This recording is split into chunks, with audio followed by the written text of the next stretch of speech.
皆さんハモか。夢の世界のお花畑に住んでいるバーチャル YouTuber の花城もかです。今日はマーダーミステリー23時の夢物語をやっていきたいと思います。本日のゲームマスターは私花城もかが務めます。よろしくお願いします。そしてプレイヤーにはるさんに来ていただいてます。自己紹介お願いします。人工知能研究者 VTuber のハルと申します。マーダーミステリーは大好きです。一人でやるマーダーミステリーは初めてですね。どんな雰囲気なのかとても楽しみです。よろしくお願いします。よろしくお願いします。はい、というわけで、マーダーミステリーのはるさんは歴戦の猛者だと思いますけどそんなことはないです。そうなんですか？はい、でもリスナーさんの中にはよくわかんない方もいると思うんで、はじめに少しだけ説明します。はい。まずマーダーミステリーとは、登場人物になりきって事件の解決と個々の目的の達成を目指す会話型、体験型の推理ゲームです。この配信を見た方は同シナリオができなくなります。なので SNS でのネタバレの際はスセッターやプライベッターなどワンクッションを置いてください。マーダーミステリーは一度きりの物語です。ご了承ご協力をお願いいたします。お願いします。お願いします。というわけで早速夢物語の世界に参りましょうか。はい。準備はよろしいですか？はい。いつでも寝れるようにしてます。はい。では参りましょう。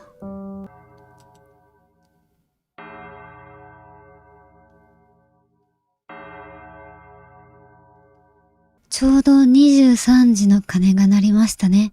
こんばんは夢物語の時間です。それでは始めるといたしましょう。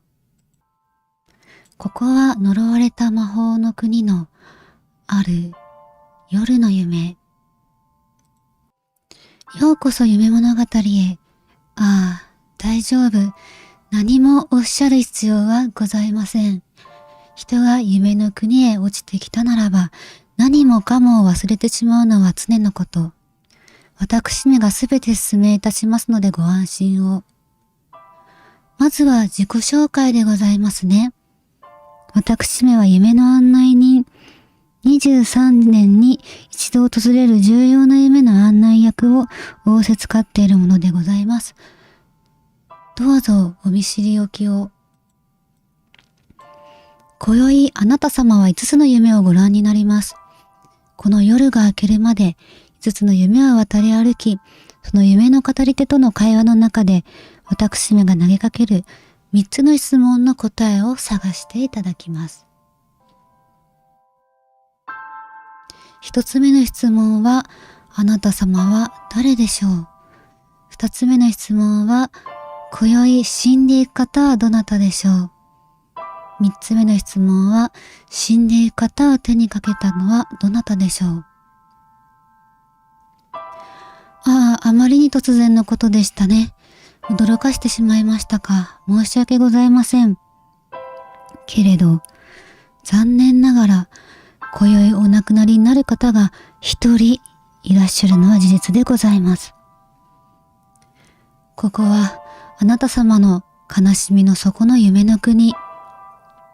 けれど落ち込んでいる暇はありませんよ。現実と合わせ鏡の夢の世界。夢の中を深掘りしていくことで現実の真実を見つけられるかもしれません。とはいえ、まだあなた様の眠りは十分に深くないご様子。正直まだまだ戸惑っている。どうでしょう。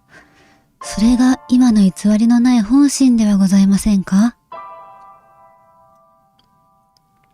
何が何だかわかりません。なるほど。では、もう少しばかり夢の国の仕組みについてご説明いたしましょう。お願いします。はい。では、こちらへどうぞ。取って取って。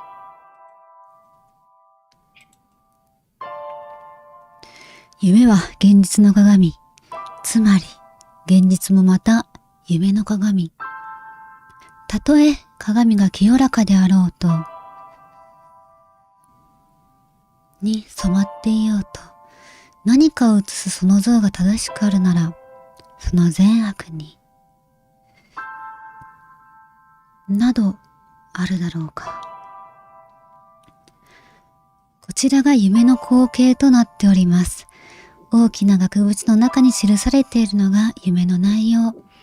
そしてその隣にあるのが夢の名前、夢の語り手の姿とその名前でございます。ご確認いただけるでしょうか。なるほど。そこかしこにノイズがあるかもしれませんね。また、大きく示されている言葉も、まだ意味がよくわからないかもしれません。大丈夫です。一つずつご説明いたしますので、ご安心ください。まず、ノイズについてから始めましょう。ここは、あなた様の夢の世界ではございますが、同時にまた他の方の夢でもございます。どうしても歪みが出てしまうことは避けようがなく、申し訳ございません。ノイズ、歪みが出て情報が読み取れない部分は、あなた様のお力で補っていただく必要がございます。この夢において、あなた様は一つ、とても強いお力をお持ちです。それが問いかける力。夢の語り手たちの話を引き出す力でございます。あなた様に問われれば、皆嘘偽りを述べることができず、素直に心の内を語り出すでしょう。何？ええ、まだ実感はございませんか？では夢の語り手の名前を解き明かす練習から始めてみましょう。あなたの名前は、など、好きな言葉で私めの名前を聞いてみてください。あなたのお名前は何と言うんでしょうか？素晴らしい。ではお答えいたしましょう。私めは夢の案内人。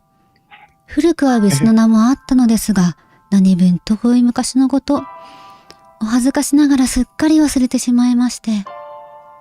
ですからどうか私めのことは、ただ、夢の案内人とお呼びください。案内人。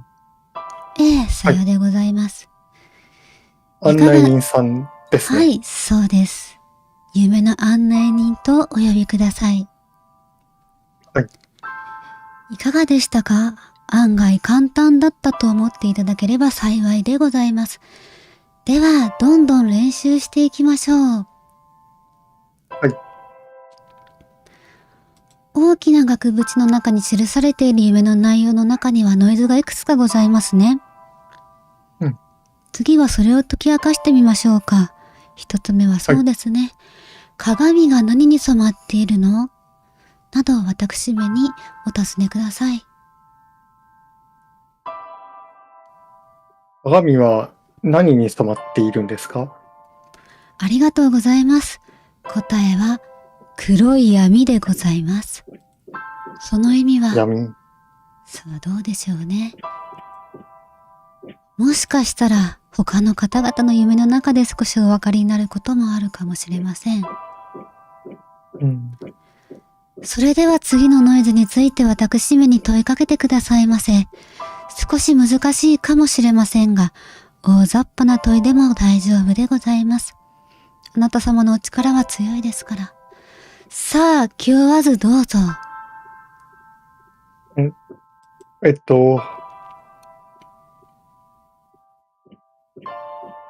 この像に、その像が正しくあるなら、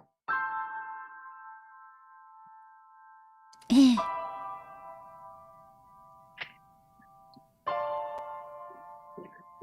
その善悪に何があるという問いなんでしょうか。ああ、ありがとうございます。やはりあなた様のお力は素晴らしい。では、お答えいたしましょう。それは、意味でございます。意味。ええ、よく考えてくださいませ。その行いが善であるか、あるいは悪であるかの線引きは、人間が定めるものではございませんか？ならば、例えば、鏡そのものの立場から、その善悪の境を眺めるならば、それは随分と無意味なものではないでしょうか。そうなんですかね。少し熱くなってしまいましたね。あなた様のお力は強く、私めもまた逆らえません。とはいえ、ここで私めの話を語ることは本題ではございません。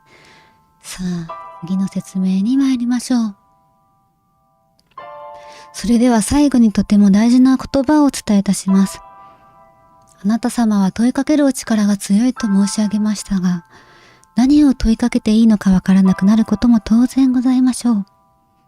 そんな時は、何か私に伝えたいことはある？と、夢の語り手に問いかけてみてください。また少し練習いたしましょうか。ではどうぞ。何か私に伝えたいことはありますか？ありがとうございます。では、私めからお伝えしたいことは、この言葉は何度使っても構わないということでございます。夢の語り手たちが、もうこれ以上伝えることはないというまで、ぜひ何度でも遠慮なく使ってみてください。それが今宵のあなた様が持つ特権なのですから。わかりました。さあ、ではもう一度同じ問いかけを練習いたしましょう。どうぞ。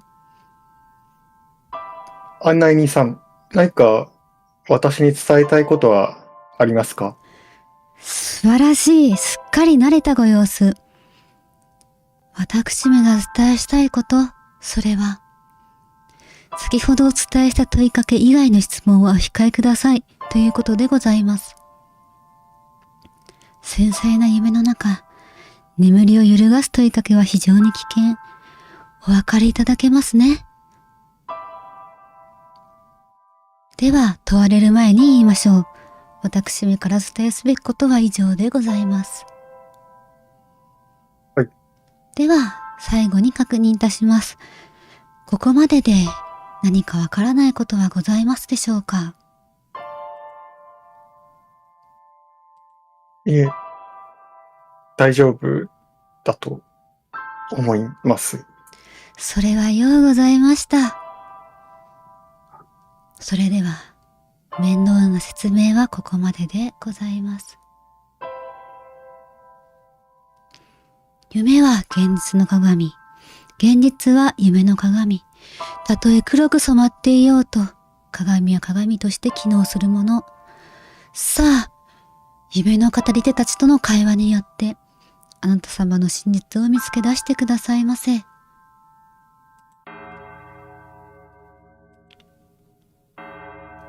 ちょうど0時の鐘が鳴りました。ではどうぞ、どれでもご自由に一つ目の夢をお選びください。夢。ええ。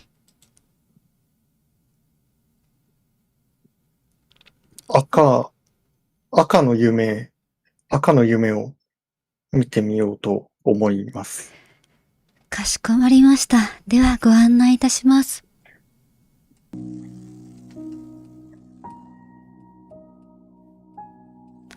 お目覚めなさい、プリンセス。あなたの望みを叶えましょう。策略ならお任せを。さあ、黒いドレスに着替えましょう。お手に取って。が起ころうと気にすることはありません。すべては、のせいなのですから。ねえ、そこに誰かいるの？私に聞きたいことがあるならはっきり言いなさい。私が見えているんですか？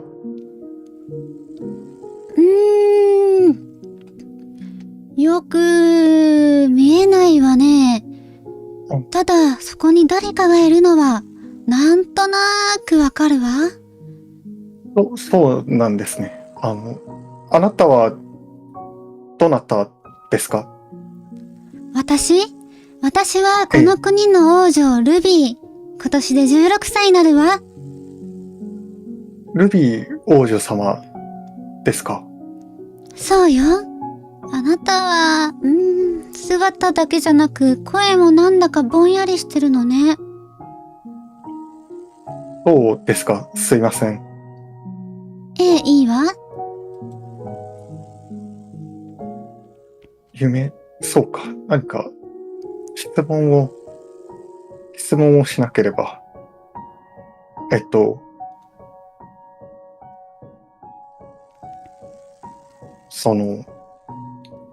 ルビー王女様？はい。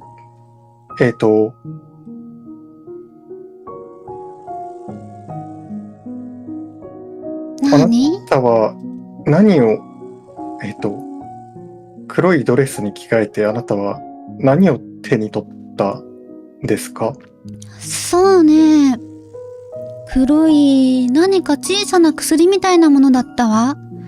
ツヤツヤしてて、鏡みたいに自分の顔が映ってるなぁと思った途端、なんだか気が遠くなっちゃったのよね。その後お兄様に会った気がするわ。薬を渡そうとして。いえ、奪われた？あれは夢？それとも現実？黒い薬を見た後はなんだか誰かに操られているみたい。意識が曖昧だわ。そうなんですね。ええ、そうよ。それは、そうですか。大丈夫でしたか？そうね。よく覚えてないわ。ああ。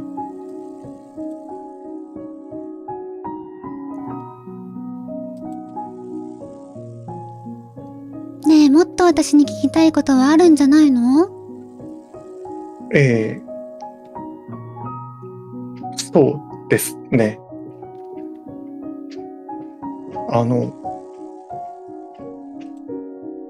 その薬を手に取って何が起こると思ったんでしょうか？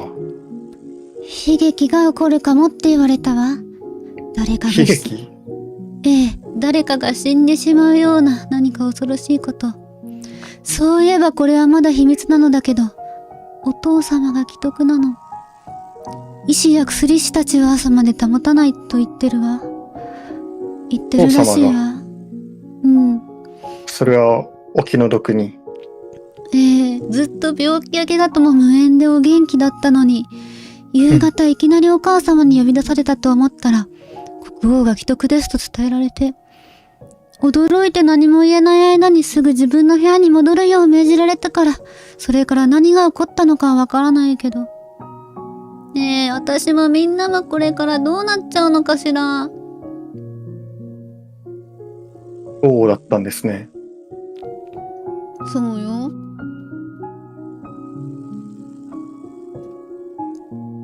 悲劇ですか？お父様が。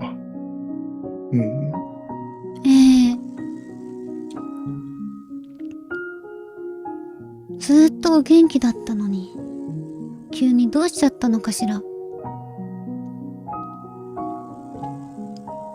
そうですか。その悲劇は何のせいで起きてしまうでしょうか？そうね。古い呪いのせいって言われた気がするけれど、何のことかよくわからないわ。国の古い秘密の伝承なら国王であるお父様が詳しいかもしれないけれど、お父様あまり昔のこと語ってくださらないから私はよくわからないわ。そうなんですね。うん。呪い。そんなものがあるんですね。ええ、そうみたいよ。うん、いっぱいお話ししてくださってありがとうございます。大大変丈夫だわ。大で丈夫よ。すね。そうね。他に何か言いたいことは、伝えたいことはございますか、王女様。そうね。そういえば、夢の中で語りかけてきた人、一体誰だったのかしら。見かけたことない知らない人だったわ。いや、本当に人間だったのかしら。ちょっとゾッとするような怖さがあったのよね。夢の中で、ええ。怖かったことだけ覚えているわ。ああ、そうなんですね。それはお気の毒に。ええ。それにしても、ここは夢？それとも現実？おかしな人に会ったのはまるで夢の中みたいだし。でもお兄様に会ったことは現実の気がするし。黒い薬を見てから頭は痛いし記憶は曖昧。ずーっと気になってるのよね。そうですか。私もここが夢なのか現実なのかはわかりません。そうなの？ええ、まだ何も。多分私もそんな感じよ。ぼんやりして、何が何だかよくわからないのよね。これは、ああ、そうですか。うん。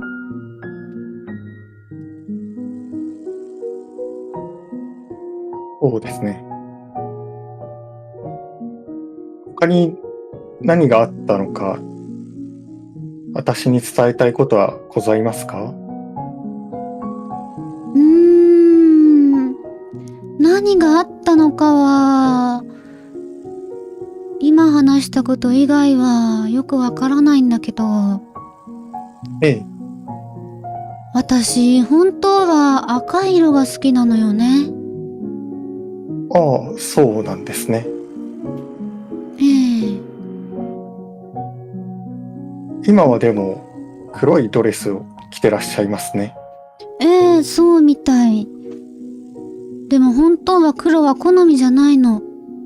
でも、明日はお父様のために着なくてはならないのかもしれないのね。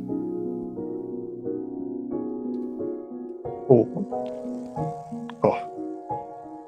うん。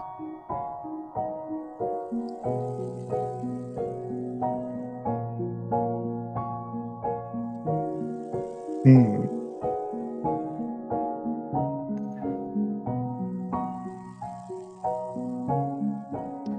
もうそろそろお話は大丈夫かしら。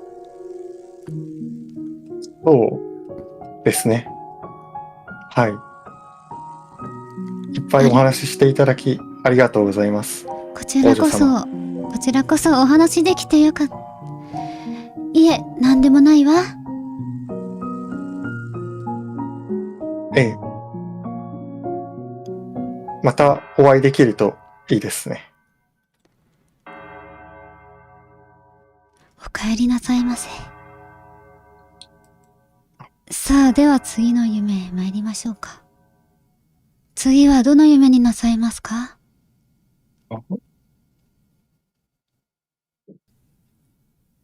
夢、夢ですか。ええ、では、青の夢を見てみます。青でございますね。ではい。は、参りましょう。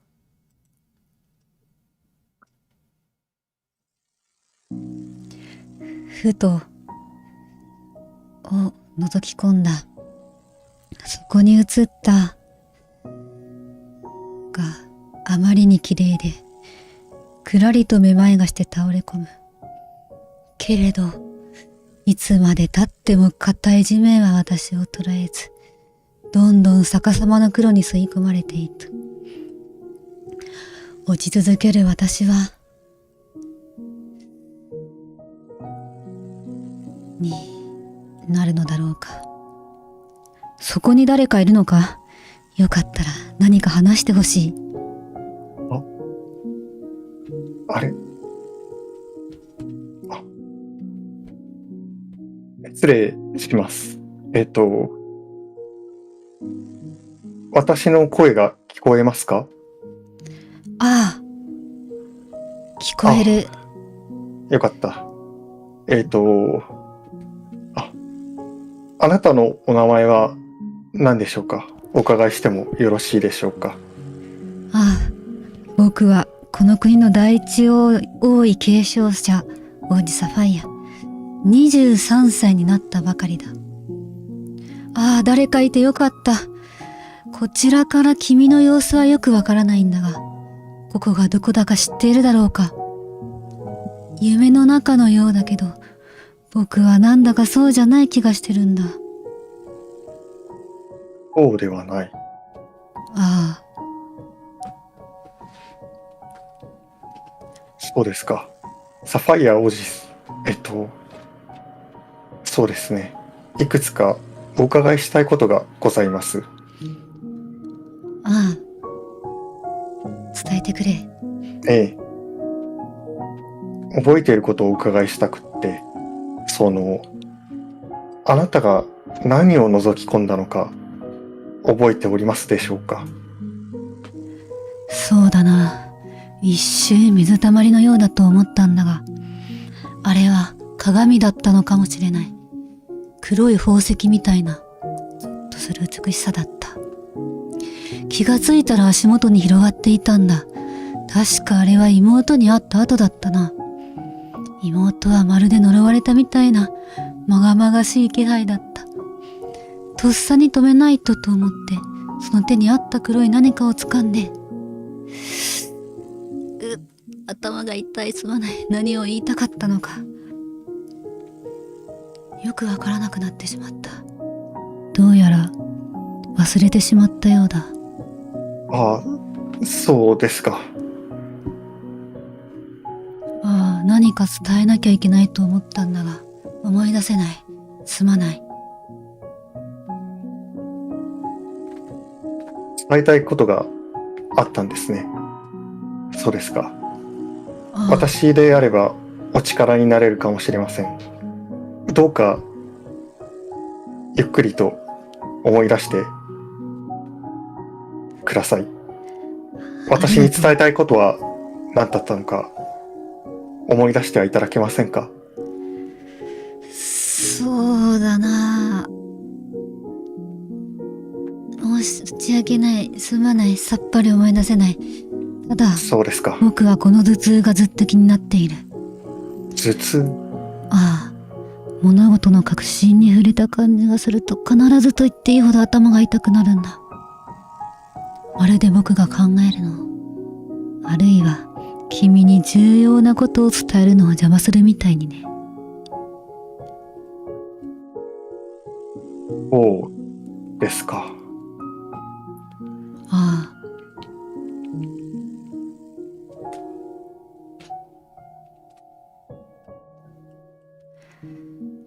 それにしても姿が見えないというのは不安なものだな。よければまだ声を聞かせてほしい。ああ、そうですね。あなたがめまいをして倒れ込んでしまった時のこと。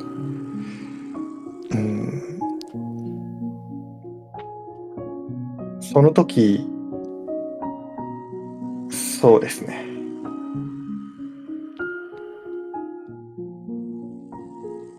その黒い鏡に落ちていったとき、あなたはどういったことを考えていたのか、どういった想像をしていたのか、思い出せますでしょうか？わからないが、私をごらん。見えるだろうか。指先や足先が溶け始めている。怖いと思う気持ちすらだんだん薄れていってるんだ。つまり、この夢のような世界、溶けているのは見かけだけじゃなく、私の意識が消えていってる。つまりはこの暗闇に飲まれていってるということで。待て、そうすると、僕の体はどうなってるんだ？ただ倒れているだけならいいんだ。でも、僕の顔で、僕の声で、僕の手で、僕の意志じゃない何かをしている可能性がある。何か。ああ、恐ろしいことを。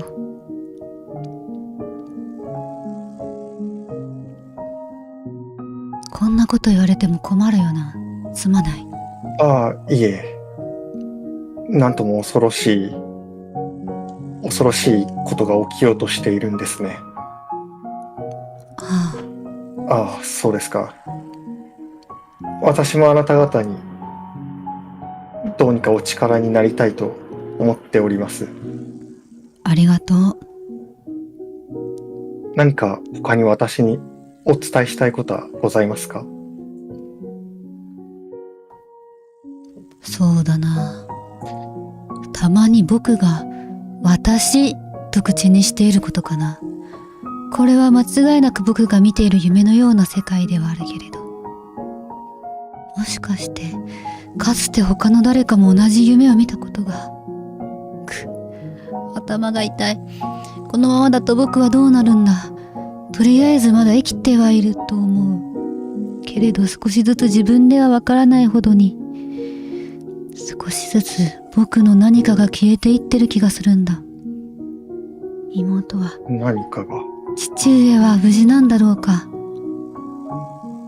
いや、私はその結果を知っている気もするが、思い出せない。夢のように記憶が曖昧で何もかも自信がない。どんどん現実との距離が遠くなっているんだろうか。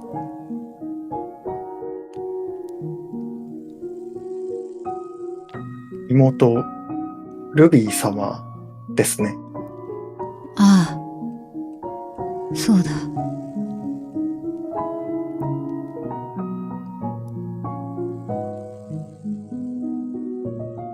そうですか。思い出せないというのはとても歯がゆいことですね。そうだな。他に何か私がお力になれることはございますでしょうか？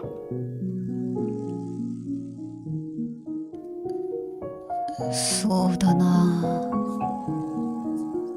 そういえば、水たまりのような、鏡のような、美しいものを覗き込んだときに、逆さまの街が見えた。歴史書で見たこの国の昔の様子に似ていた気がする。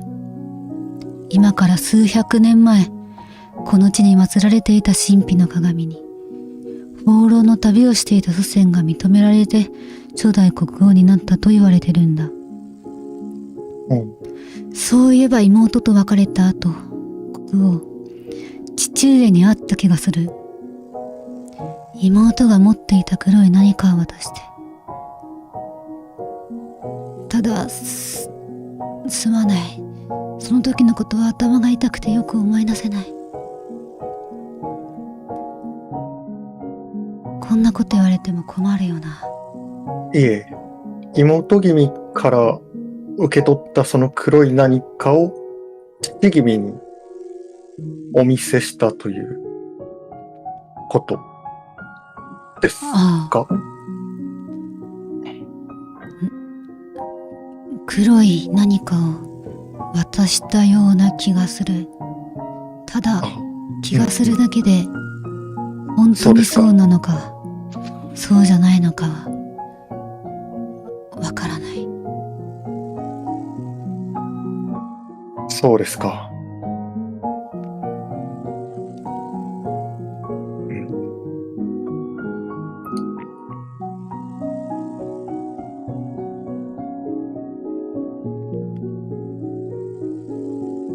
ん、わかりました。あぜひ皆さんのお力になれればと思います。あ、ありがとう。まだ質問はあるだろうか。ああ、そうですね。覚えている限りのことをお教えいただければ、そう思っております。何か他に私に伝えるべきことはございますでしょうか？いや、これ以上はもうないよ。あまり役に立てるようなことを言えなくてすまない。いえ、どうか気を強く持ってください。ああ、ありがとう。ええ、さあ、では次の夢へと参りましょうか。ええ、そういたしましょう。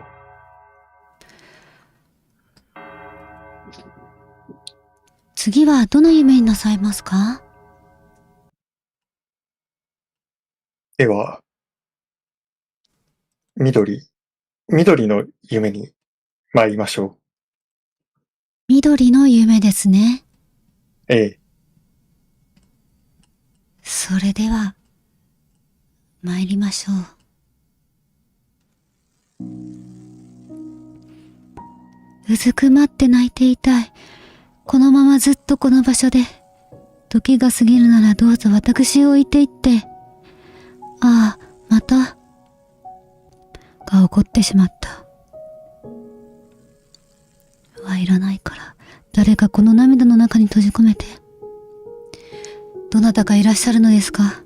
こちらからは、お声やお顔がよくわからないのですが、何か私にお聞きになりたいことがあるのでしょうか？はい。まさしく、あなたに伺いたいことがあって参りました。まずは、あなたのお名前を伺ってもよろしいですか？私の名前はエメラルド。かつてこの国から、失礼、かつて隣国からこの国に嫁いでまいりました。王を支え、この国を支えるのが王妃としての私の務め、そして望みです。王妃様、エメラルド王妃様ですね。はい、私にわかることでしたら何でもお尋ねください。ええ、そうさせていただきます。はい、何が起きてしまったのでしょうか？ええ、さらに言えばあなたは、またそれが起こってしまったと。一体何が？はい、それはこの城でずっと続いている不審な死です。ああ、いえ、まだお亡くなりになったわけではありませんが、ちょうど23年前にの今の国王のお兄様が突然お亡くなりになって、あれほど優しかった王もすっかり変わってしまったのです。ああ、この国に嫁ぐ前にひっそりと伝えられた占い師の忠告を思い出します。あの国には不吉な絵がある。繁栄の裏側で23年ごとに城が真っ黒に染まっていく。あなた様もよく注意しなさい。と。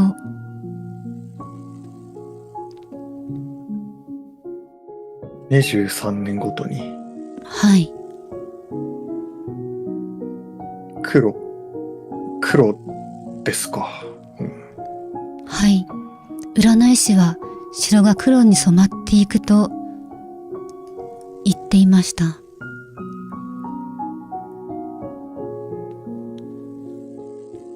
うん、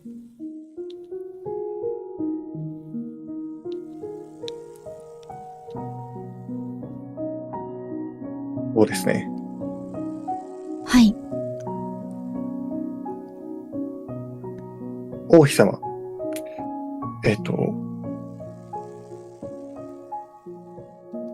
はい。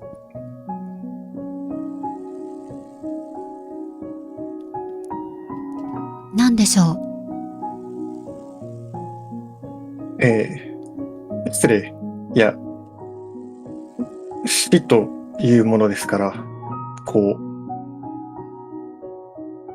なかなか、しかし、どうにか私は解決をしたいと思っておりますので、質問をさせてください。はい。まずは、王妃様、私は、この事件かどうかもわかりませんが、この、この大事をどうにか解決したいと思っております。何か私に王妃様から伝えたいことはございますでしょうか？そうですね。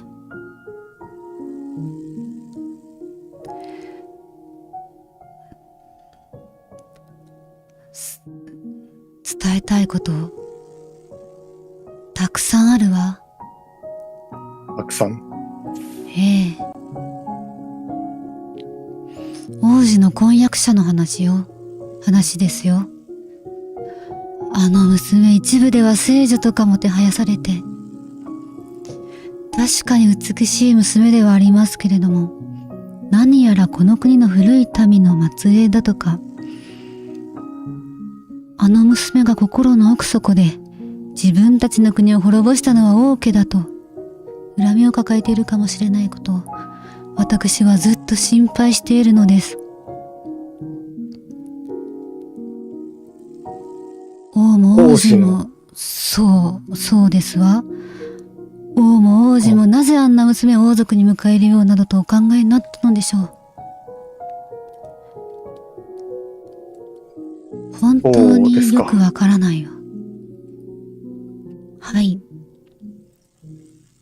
すみません。どうか感情的になってしまったみたいで。いえ。ご心配は、わかるかと思います。ありがとうございます。伝えたいことはございますか？そうですね。この国には魔法使いがいます。その不思議な魔法は何百年もの時を超えて影響することもあるだとか。魔法使い。はい。魔法や呪いのない国から来た私にはまるでおとぎ話のような話ですけれど、もしかして王が倒れた原因も何か不思議な魔法に関係しているのでしょうか？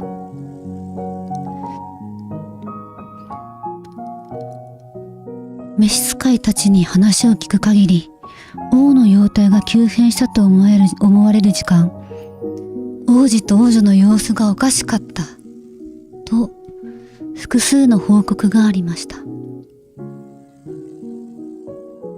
中でも王子は二人きりで王と話す時間があったとか、こんなことが起こらないよう人の道の正しさとは何か心を鬼にして教え育ってきましたのに。いいえ、そうですわ。王と私の子供たちが間違いなど犯すはずがありません。きっと犯人はあの方、あの娘に違いありません。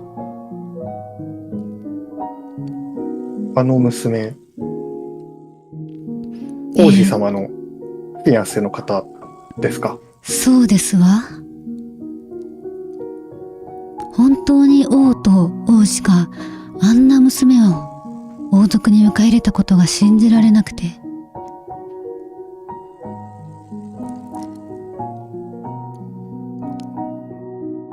王ですか？はい。やがて新しい王妃ともなろう者が多くの民を導くための知識も教養も何も身につけていないだなんて、こんな信じられないことがあるのでしょうか。私がいくら反対しても無駄でした。何か怪しい魔法で王や王女を操っている。そんなことが起こっていても私は驚きません。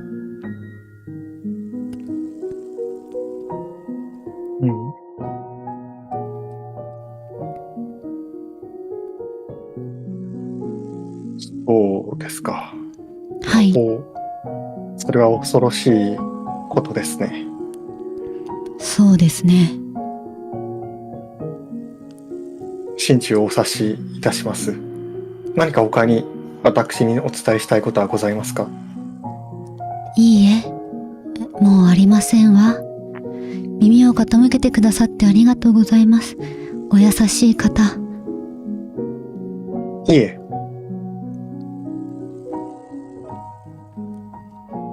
さあ、では次の夢へと参りましょうか。ええ。参りましょう。ええ。次はどの夢になさいますか？黒の夢に参りましょう。黒でございますね。はい。では参りましょう。笑顔が見たいから、綺麗なドレスを着せてあげたかった。好きだから、お城に行く。を叶えてあげたかった。王子と恋に落ちたなら、幸せになってほしかった。を投げ捨てる。彼女が俺のに一生気づきませんように。おい、そこのあんた、何か聞きたいことがあるんじゃないか。面倒だが付き合ってやるよ。ほら、答えてやるから早く名前でも何でも聞くといい。お邪魔しました。ええ。あなたにもお伺いしたいことがたくさんございます。ああ。まずは、そうですね。お名前を伺ってもよろしいですか？俺はオニキス。この国の端に住んでるしがない男さ。まあ、魔法使いと呼ばれることもあるかな。それにしてもほんとずいぶん豪華な客が来たもんだ。豪華な客？ああ。魔法使いオニキス様、あなたのことをお伺いしたいです。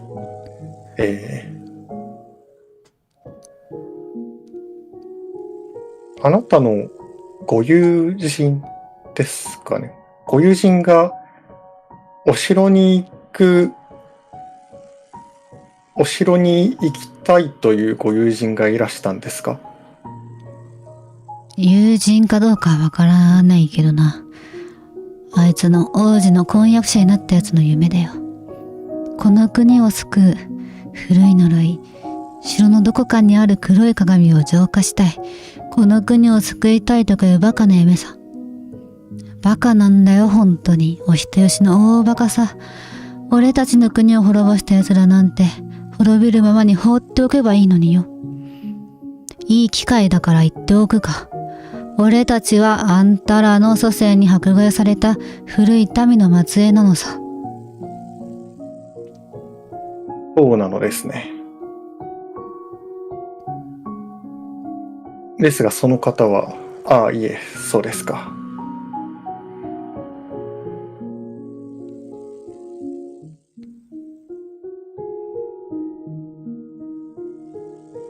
あなたが投げ捨てた、それは一体何でしょうか？あなたは何を投げ捨てたのでしょうか？魔法を効率よく使うための道具。魔法の杖。魔法使いの命ってやつもいるだろうな。惚れたやつが真剣に望んだことを叶えてやりたいと思うのは当然だろう。たとえそれが俺との別れを意味すると分かっていようが、そんなことは関係ないと思ってたんだがな。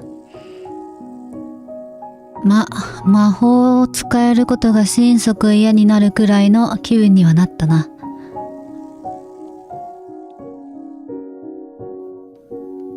杖を、魔法使いの命であるそれを投げ捨てて、あなたは彼女に何を隠していたのでしょうか？そうだな。恋だの愛だのそういう話だよ。いろいろ事情があるんだ。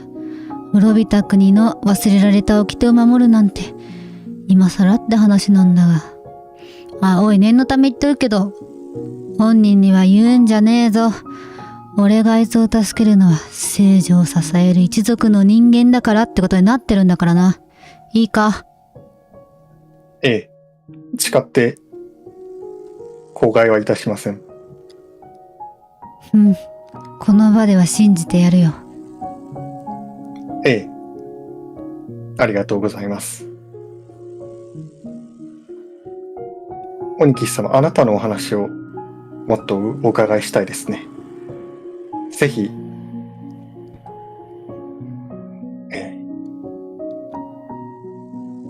私にお話ししたいことがあれば、伝えたいことがあれば、どうかお話ししていただけませんか？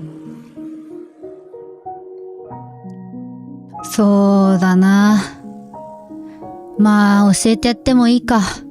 俺は魔法使いだ。普通の奴らより目がいい。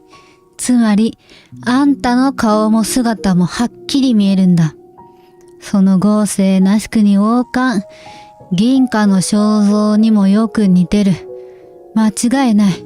あんたはこの国の国王陛下だろうよ。私が？そうだ。とはいえ、ここは呪われた夢の中。誰かが強制的にあんたと誰かの夢をつなげてるんだ。誰も彼もが心の内を素直に喋るように魔法をかけた上でな。あ、仕掛けたのは俺じゃないぞ。自分でかけた呪いの夢に落ちる。間抜けに思われるのは侵害だからな。いいことを教えてやろう。ああ、そうだ。こういう時は最初に話しかけてきたやつを疑え。大掛かりな魔法ほど仕掛けは単純にできてる。あ、聞こえたかこの音。大当たりだな。あんたも聞こえただろ。はい、今のは夢をつなげてるやつの邪魔だよ。そうだ。何かが割れたような音がしなかったか？ええ、ガラスのような一体。そうだ何が？な。そうだ。おそらく都合の悪いことを俺が言ったから邪魔しようとしたんだろうな。バカなやつだ。そんなもんで魔法使いの口が塞げると思ったんだろうか。まあ大概のやつなら頭痛で意識が遠くなるだろうけどな。なるほど。なんだ？俺も質問されなくても話すやつだと思うね。わかるな。ええ、失礼。まだ混乱をしていて、もう少しあなたのお話をお伺いしたいです。鬼木様、あなたの知っていること、どうか私にもお伝えいただけませんか？知ってることか？そうだな。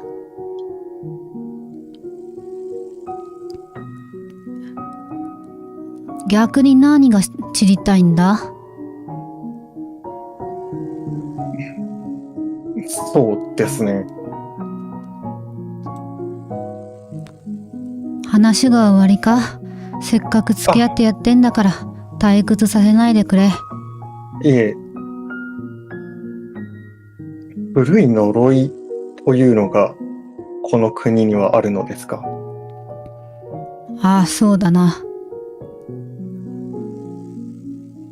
それをあなたのご友人が解こうとしていらっしゃる。そうだ。本当にお人よしのやつだよ。ええ、そうなのでしょうね。ああ。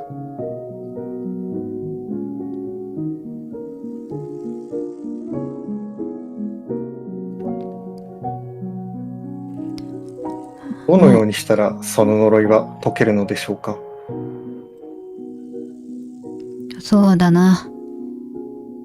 聖女が浄化することによって解けると言われているが、何せ古い昔の話だ。俺にも答えられることはあんまりねえよ。そうですか。ああ、ではそれは、そのご友人にお伺いすれば、わかるかもしれないでしょうか。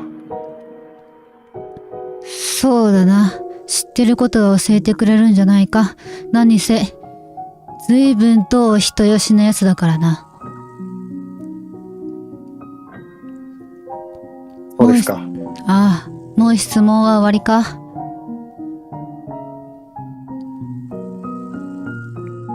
あなたは、あなたのご友人が、城の、この国の呪いを解くということを、それの助力をされていたということそうだよなんで。すね。ああ、そうだ。そうですか。ありがとうございます。あ、いえ。何分、自分の記憶も定かではないので、そのようなことを言う立場にあるかどうかもわかりません。でも、それもお伝えしないといけないと。なんだ。いえ、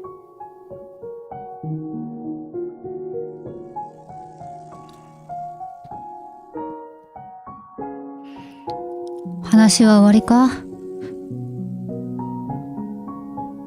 そうですね。お話ししていただきありがとうございます。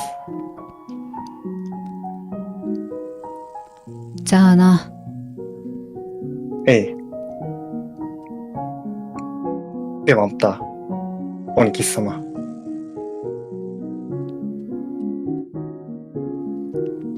さあ、では次の夢へと参りましょうか。白の夢にご案内いたします。ええ。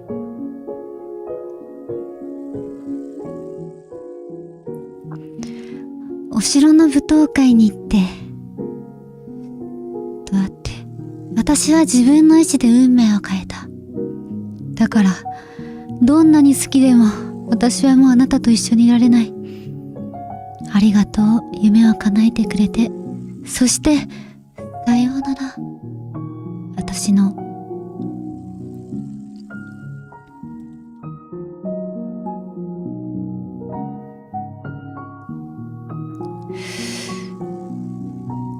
失礼します。そこにいる方。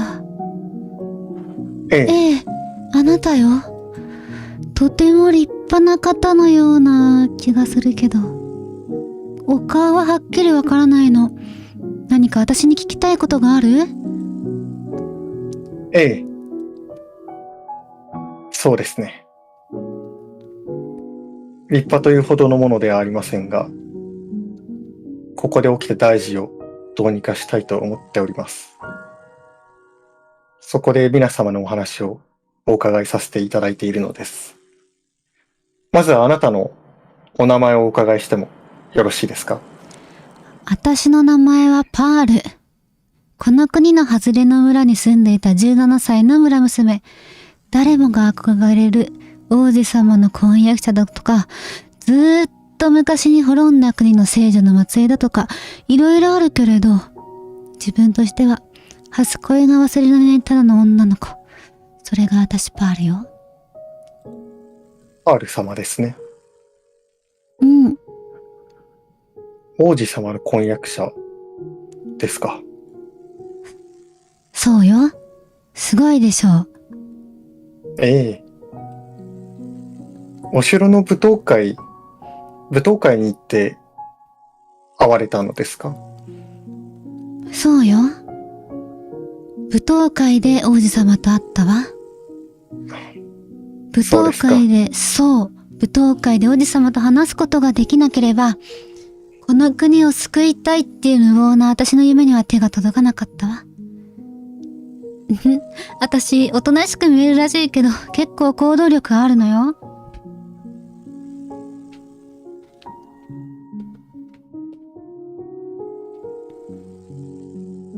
うん。まだ何か聞きたいことあるんじゃ？ええ、そうですね。あなたが、あなたが大好きなのは王子様なんですね。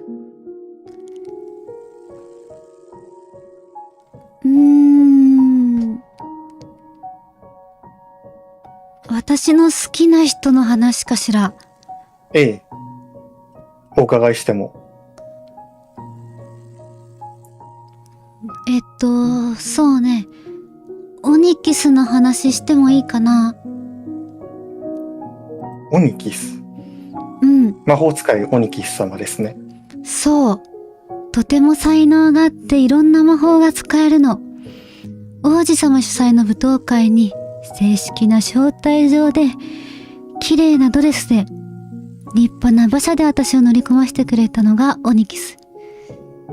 ちょっと、いや、だいぶふっきらぼうだけど、本当は優しい。私の初恋の人。ああ、脈なんてこれっぽっちもなかったけどね。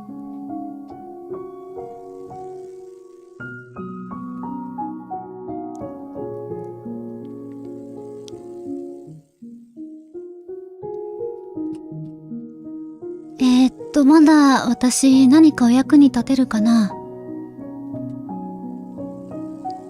ええ、ぜひもう少しお話をお伺いしたいですね。うん。そうですね。もう少しあなたのことがお伺いしたい。何か他に私にお話ししたいことはございますか？そうね。私の夢は村の人たち、この国を救うこと。この国は本当に小さな鏡が支配していてね。私の祖先の聖女たちはその悪影響を抑えるために力を尽くしてきた。だけど聖女たちのほとんどが殺されて、生き残った人たちも城から追い出されて、鏡が浄化されなくなってからもう何百年も経っている。血に染まった鏡が黒くなってるのが私にはわかる。村まで黒いまがまがしい気配が満ちてきて、この国はきっともう限界。だから、城のどこかにある黒い鏡を見つけ出して浄化したい。国の果てに追いやられても、今まで祈りを捧げ続けてきた歴代の聖女たちの願いを叶えて、みんなが安心して暮らせる国にしたいの。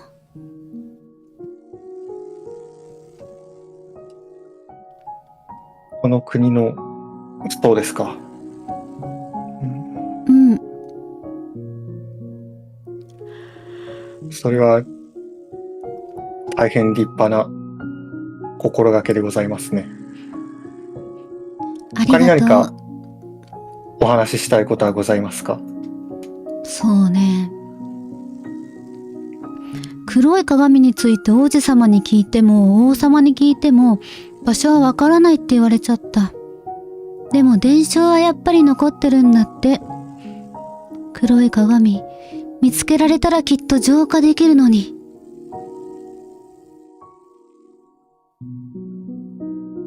うん。なるほど。黒い鏡を探してらっしゃるのですね。そうよ。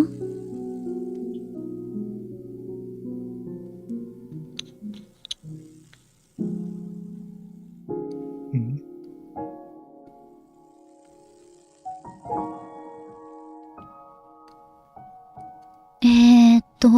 他に何か聞きたいことあるかな？ええ。してもう少しお時間をいただきたい。他に何か話すべきことはございますか？そうね。ずっと疑問なんだけど、どうして王様は私が王子様の婚約者になることを許してくださったんだろう。私が聖女の末裔だって言っても、ただの村娘がお城に上がるなんて当たり前だけど反対する人多かったのに。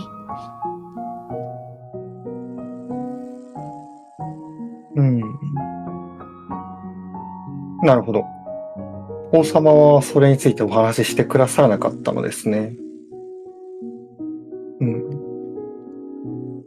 他にそうね、賛成して迎え入れてくれたわ。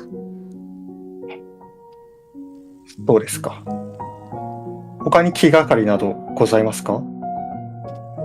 そうね、気がかり、お城に来てからずっと気になってることはそうね、私自身の問題なんだけど、いい加減幼い初恋は忘れないと。みんなが憧れる王子様の婚約者になったんだもの。でもこんなこと言われても困るよね。ごめんなさい。いえ。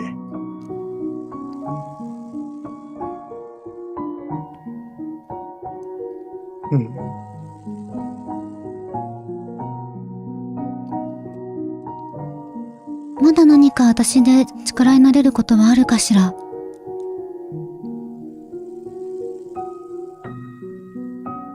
そうですね。他に何か気がかりがあれば、あるいは伝えたいことがあれば、お話しいただけますか？そうね。もうないわ。聞いてくれてありがとう。なんだか話して少しすっきりした。そうですか。それであれば何よりです。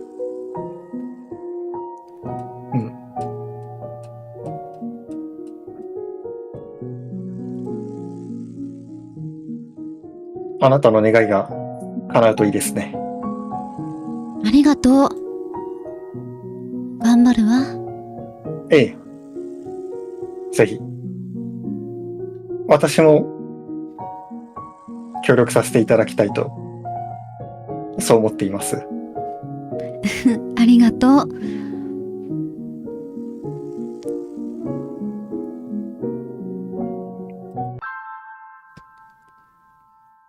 お帰りなさいませ。5つの夢はいかがだったでしょうか。3つの質問。あなた様は誰でしょう。今宵死んでいく方はどなたでしょう。死んでいく方を手にかけたのはどなたでしょう。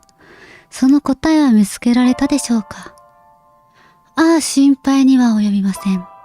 まだまだ夜明けは遠く、今は深い夜の中でございます。いかがでしょう。時間も十分あることでございますし、私めといたしましては、このあたりで一度お考えを整理する時間をお取りになることをお勧めいたします。もちろんすっかりお休みになっていただいても構いません。いかがいたしますか？休憩されますか？ええ。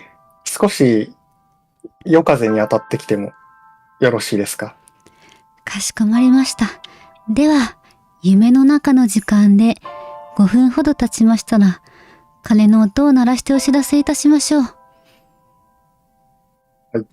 もし足りなければ、その時にお申し出くださいませ。ね。では、散歩に行ってまいります。また後で。行ってらっしゃい。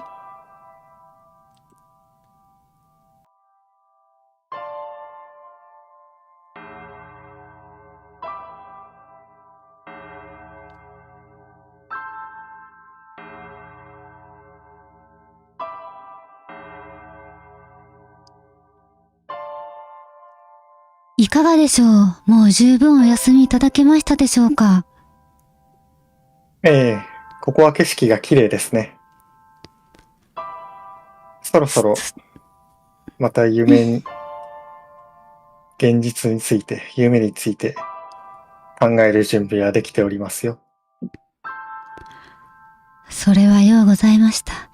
では、さらなる深みへと参りましょう。深み。さて、今からあなた様には再び5つの夢へとお戻りいただきます。お戻りいただく前に夢の案内人たる私めから3つの助言をいたしましょう。なーに、それほど難しい話ではございません。至極簡単なアドバイスでございます。まず1つ目、あなた様は夢の語り手たちと出会われた。そうですね。ええ。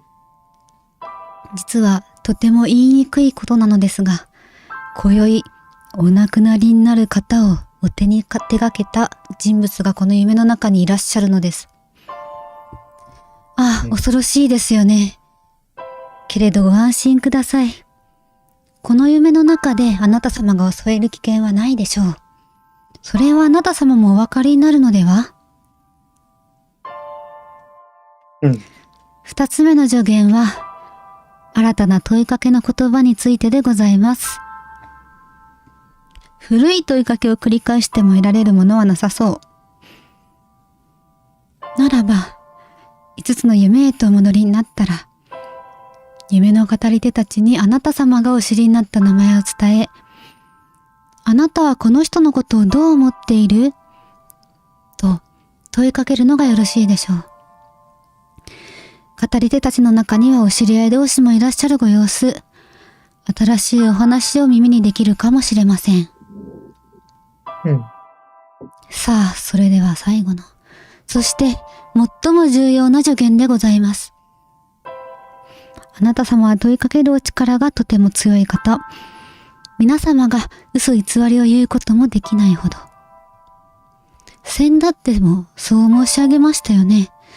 そのお力を使って夢の語り手たちに今まで誰にも話したことのない秘密を教えてと問いかけてみてください。きっと真相につながる鍵を手に入れることができるでしょう。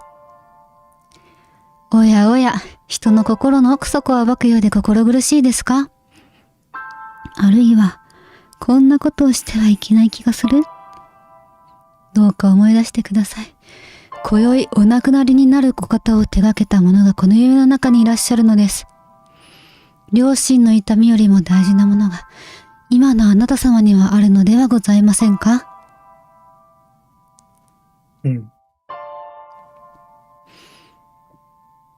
さて。なるほど。ええ。さて。今回の夢につきましては、3つの質問。あなたはこの人のことをどう思っている？今まで誰にも話したことのない秘密を教えて。この他にも疑問がございましたら、新しい2つの質問以外にも問いかけていただいて大丈夫でございます。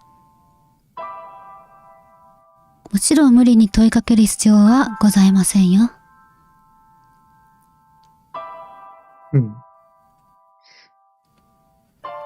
なるほど。ええ。では確認いたします。何かわからないことはございますでしょうか？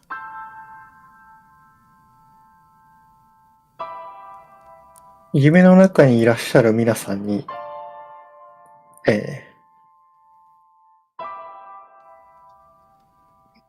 誰かについてどう思ってるか、秘密を教えて、あるいは自由に質問をしてよいということですね。ええ、そうでございます。はい、わかりました。それはようございました。そうそう。うっかりお伝え忘れていました。もしあなた様が望むのであれば、夢の入り口、つまりは私めの夢にもご案内することができます。よろしければ、ぜひお越しください。ええ。ぜひ。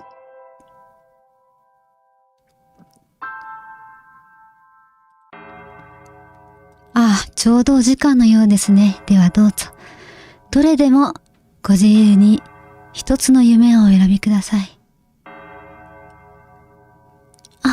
そうです。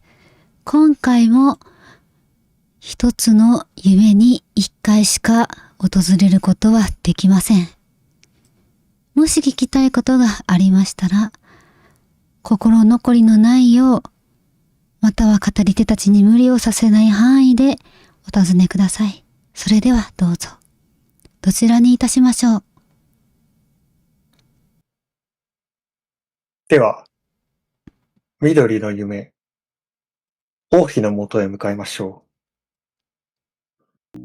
うずくまって泣いていたい。このままずっとこの場所で、時が過ぎるならどうぞ私を置いていって。ああ、また惨劇が起こってしまった。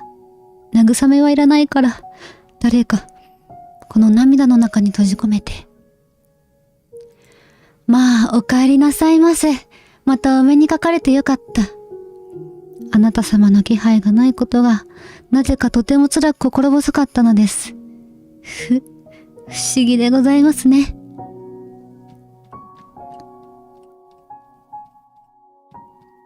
う。留守にしてしまってすいません。ただいま戻りました。お帰りなさいませ。ええ。またあなたにお伺いしたいことがございまして参りました。はい、私にわかることでしたら何でもお尋ねください。ええ。そうですね。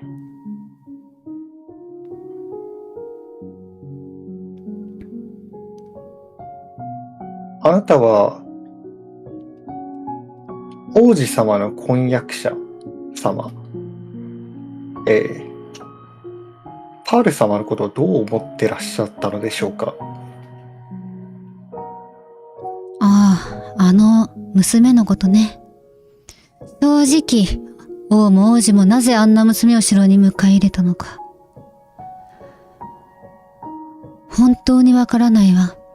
今日はずっと部屋で淑女としての基本の振る舞いや教養などを学んでいたはずですが。うん。淑女ですか。なかなか庶民育ちですと大変でしょうね。そうですわね。うん。通常であれば、幼い頃から身につけるべきものを、村娘であったために遅れて学び始めているのですから、大変なことだとは思います。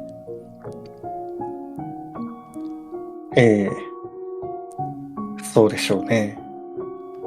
はい。王もですが、王子もそのような方をなぜお迎えになられたのでしょうね。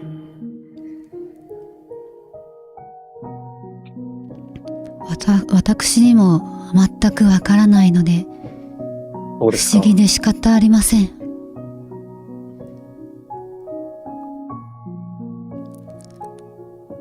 いくら反対しても無駄でした。はい。なるほど。決意が固かったのですね。そうですね。あなたの息子、王子はあなたから見てどのようなお方ですか？もちろん自慢の息子ですわ。きっとこの国をしっかりと継いでくれるでしょう。今日王子は王のお部屋で王と二人きりになったとか。いえ、私の心配しすぎですわね。うん。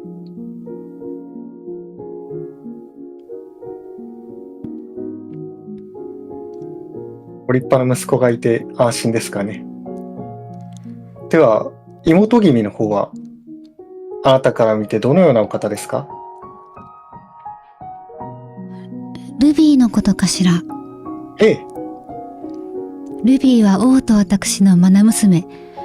王族としては少し気性が激しいですが、見込みのある子です。報告では朝から様子がおかしかったとか、王子と会っていたとも聞きました。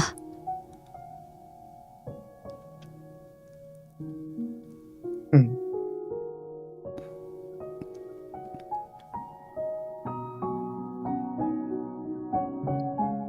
そうですか。はい。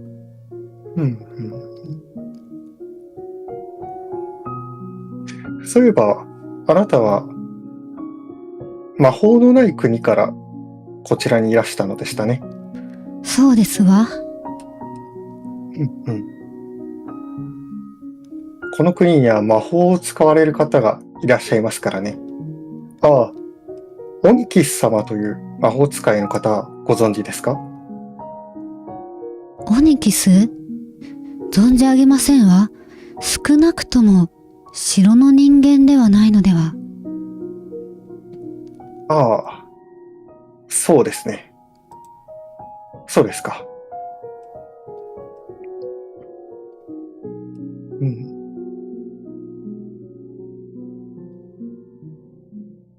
失礼。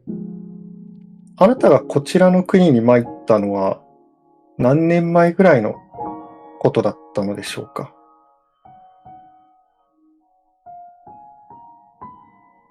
そうね、何年くらい前だったかしら。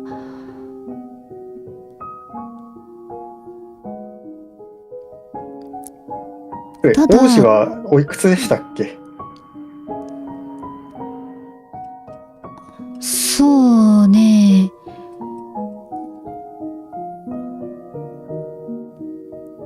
王子は23歳になったばかりですわ。うん。そう、23年前といえば、王城に不審死が溢れて、王が変貌した時でもありましたわ。王が変貌。それは先代の王様がという。いえ、私の夫ですわ。なるほど。やはり、お兄様が、兄上様がお亡くなりになられたのがショックだったのではないでしょうか。なるほど。王様というのは、あなたから見てどのような方だったのでしょうか？国王はとても偉大なお方です。ご本人は23年前亡くなったお兄様の方が優れていたとおっしゃいますが、今日は体調が優れなかったようで、私が公務を代わっておりました。うん。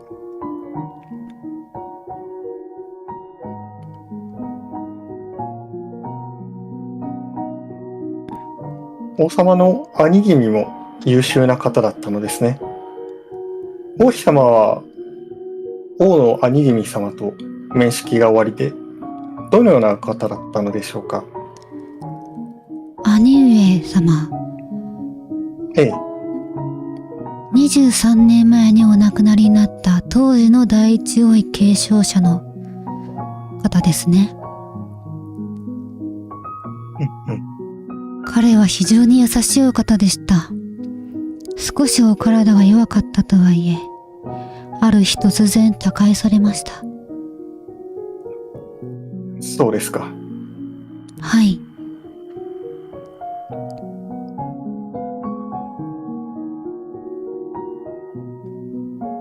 うん。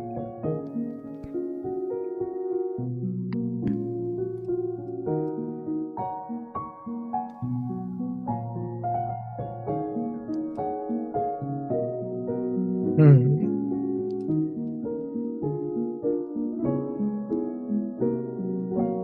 よかったらもう少しお声を聞かせていただけたら。ええ。いえ、何でもございませんわ。失礼しました。少し考え事を。どうにも私の癖のようなもののようですね。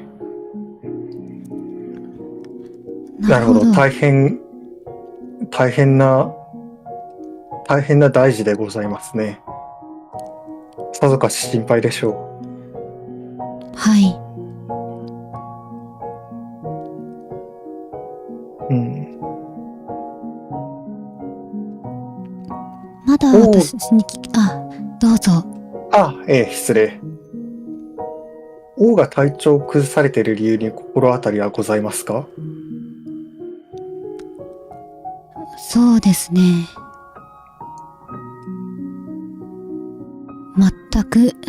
ございません。と言いますのも、国王は体は丈夫な方でしたので、ただ今日の夜明け頃から突然体調不良を起こされたので、すぐに駆けつけて対応いたしました。午前中は大事ではない様子だったのですが、念のため公務を代わり、私はお城の外に行っておりました。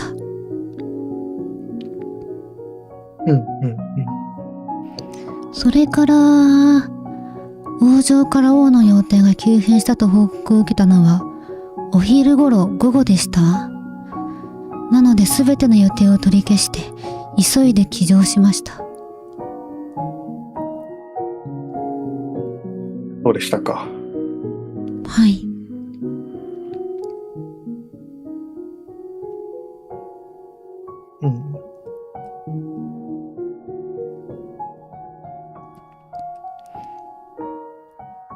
まだお聞きになりたいことはございますか？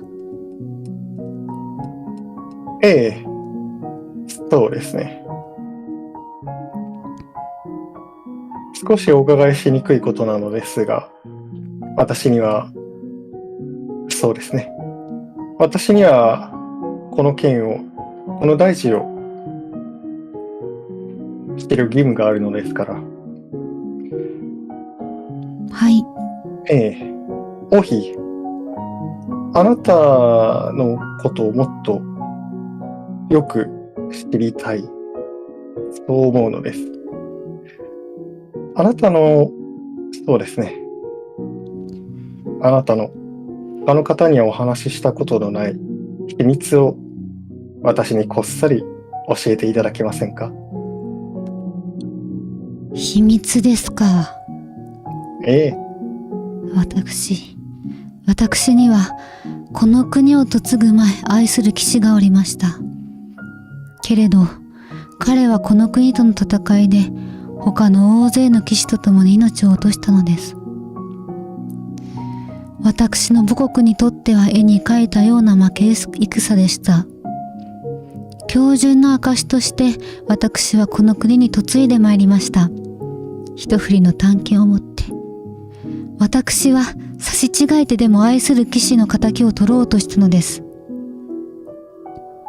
本当は分かっていました。争いを始めたのは私の父、火があったのは私の故郷。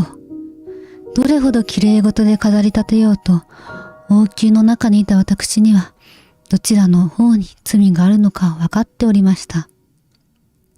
けれど、私は短剣を手に、自分の愚かな復讐心を止められなかったのです。誰かを、何かを愛する心は、いとも簡単に復讐という恐ろしい感情に変わります。その重く暗い考えに落ちていく道のりを、私は誰よりも知っています。だから、私はあのパールという娘が怖いのです。あの娘もまた、かつての私と同じように、復讐心にとらわれているのではと。幸い、私を出迎えてくださった我が王はとても立派なお方でした。私の気持ちを察し、本当に憎いなら殺しても構わない、とまでひっそりとおっしゃってくださったのです。もしそう言われてなかった私は、あんなに懐の深いお方に短剣を向けようとした自分自身が許せません。この罪をあがなうためにも、私は必ず王を、この国を守ります。この命をかけて。私なんだかとんでもないことを口にしてしまったような。いえ。決してどなたにも口外はいたしません。お話ししてくださってありがとうございます。こちらこそ聞いてくれてありがとうございます。ええ。あなたの心を知れてよかった。そう思います。ありがとうございます。優しいお方。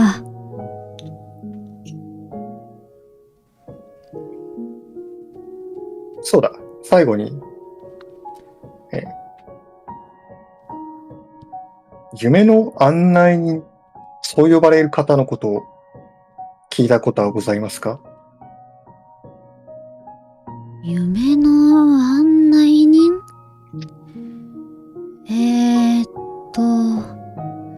よくわかりませんわ。そうですか。聞いたこともないですか？よく思い出せません。うん。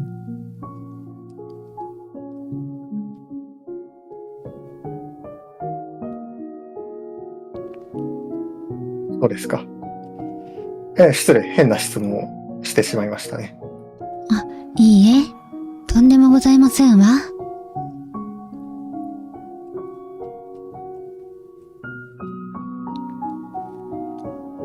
うん。まだお聞きになりたいことはございますか？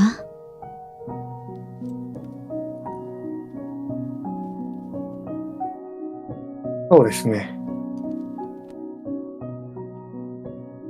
お伺いしたいことはお伺いしたと思うんですが、はい。どうにもここは居心地が良くって、いや、しかし早く私は他の方のお話を聞きに行かなければならないというのに。そうですか。実は私も何か温かい気持ちが、いえ、こんなことを言われても困ってしまいますよね。お声を聞けてよかったですわ。ええ、私も。私には使命がありますので、行ってまいります。またお会いいたしましょう。ではまた。ありがとう、優しいお方。ええ。さあ、これにてこの夢の語り手ともお別れでございます。もう、お言葉はお分けにならなくても大丈夫でしょうか。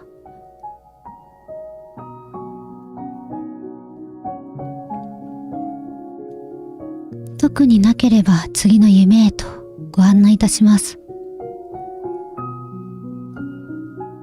ええ。また後で参りますから。ありがとう、優しいお方。では次の夢に参りましょう。次はうん、どなたの夢に参りましょうか。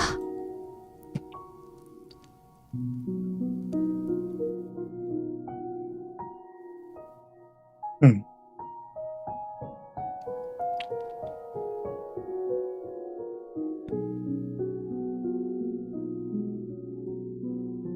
参りましたね。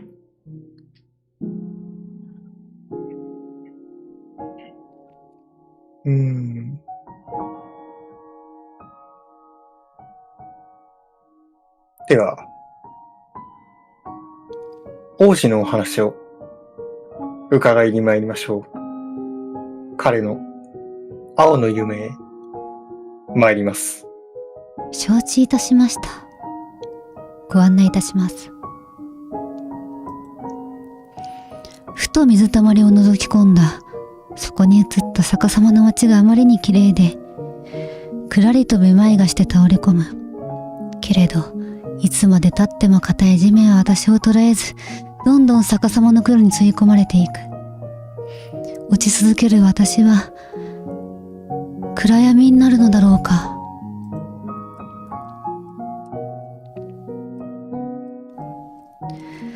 いや、また会えたね。いや、それとも初めましてだったかな。頼りなくてすまない。こんな僕でも、まだ何か役に立てることはあるだろうか。ええ、もちろん。また来たのは、あなたの力が必要不可欠だとそう思ったから参りました。ああ。何か聞きたいことは？ええ、大変なところかとご存じますが、ぜひお話をさせていただきたい。そうああ。ですね。先ほどお伺いしたときは、お話に上がらなかったと思うのですが、王子サファイア様、あなたには婚約者がいらっしゃるのですね。パールのことか？ええ、パール様はどのようなお方なのか、あなたから見てどんなお方なのでしょうか。そうだな。僕を支えるだけじゃなく、僕とは違う視点から王国を持って行動ができる女性だ。気がつけば僕が強引に婚約を申し込んでいた。一目惚れというやつなのかな。うん。彼女と会ったのは、彼女と初めて会ったのはいつだったか覚えてますか？そうだな。半年前、僕が主催した舞踏会であったな。そちらにいらしていたということですね。そうだ。そこで一目惚れをして、数ヶ月前だったかな。周囲を説得してパールを口説き落として、やっと婚約者として王城に迎え入れることができたんだ。自分でもびっくりしている。そうですか。ああ。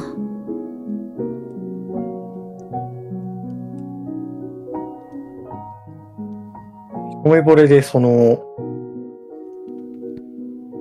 民の方、庶民の方を城にお招きするというのは、なかなか大胆な選択でしたね。周囲の反対はなかったのですか？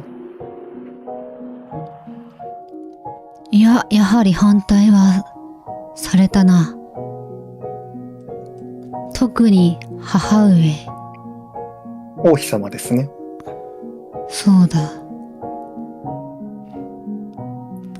母上は正直お厳しいお方だから。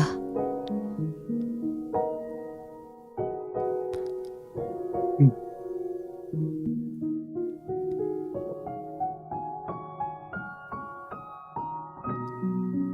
父君は反対されなかったのですか？そうだな。国王は、お父様は特に反対はしてなかったな。うん。そうですか。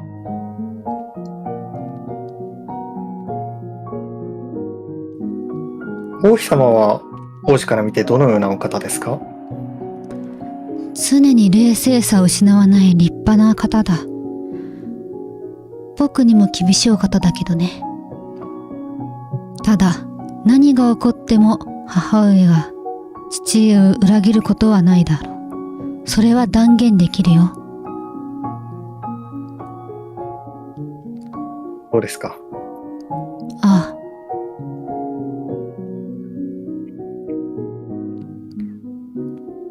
うん。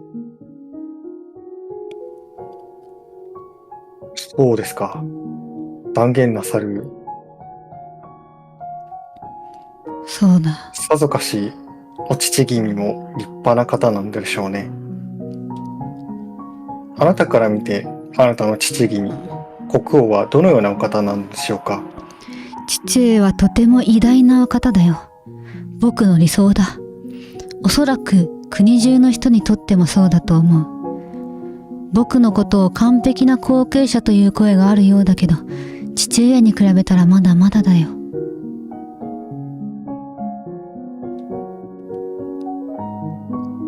そうですか。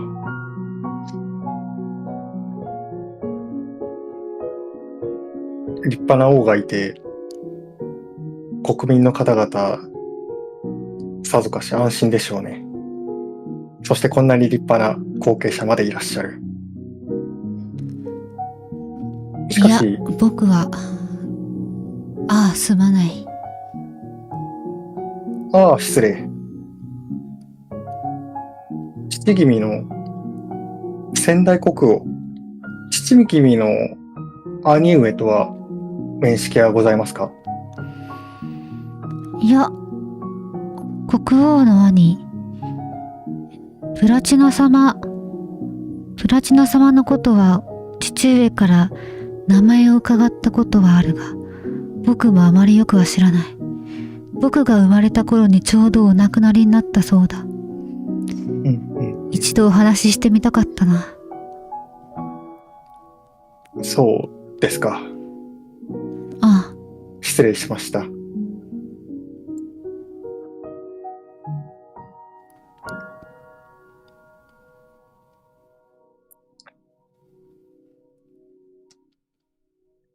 そういえば、今朝妹君様と、王女、ルビー様とお話しされていたということでしたが、ルビー様は、ルビー様は、あなたから見てどのようなお方でしょうか？ちょっとおてんばなところが目立つけど、頭が良くて思慮深い。その賢さに気づいている人は少ないかもしれないけれど、とてもいい子だよ。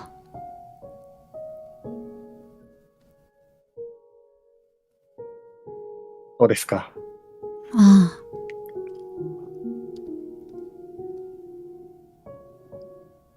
多分お城のみんなもルビーのことが好きなんじゃないか？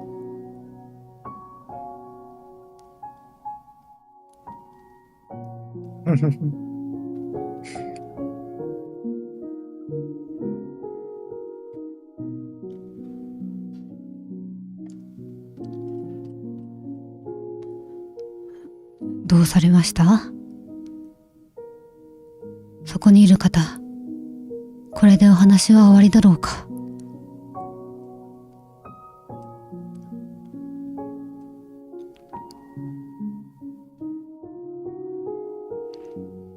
まだ役に立てることは。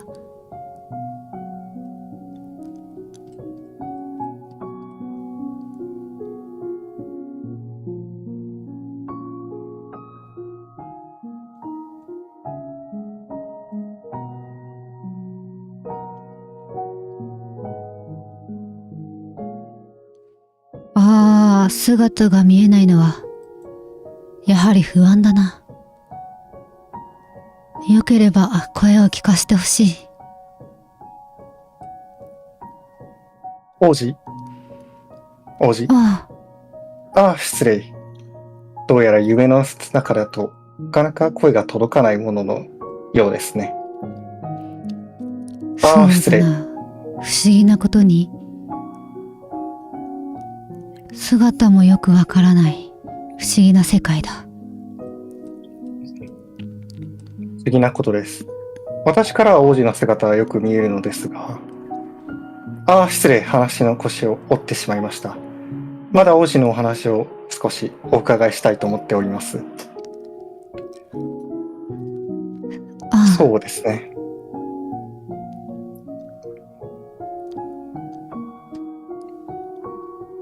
王子のフィアンセのパール様は、パール様のご友人である魔法使いオニキス様というのをご存知でしょうか？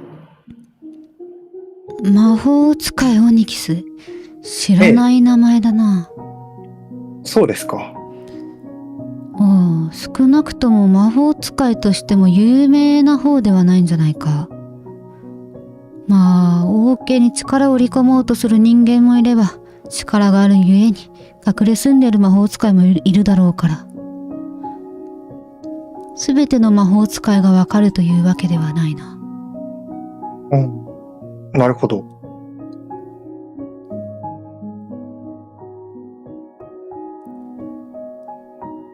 力を持つがゆえに。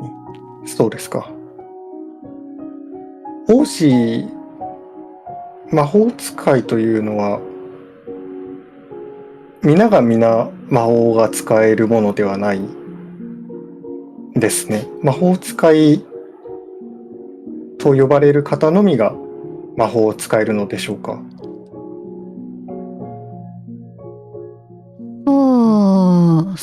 そうだな。魔法使いも一種の職業のようなものだから、学ばないと使えないんじゃないだろうか。うんうん。少なくとも僕は魔法使いではないな。なるほど。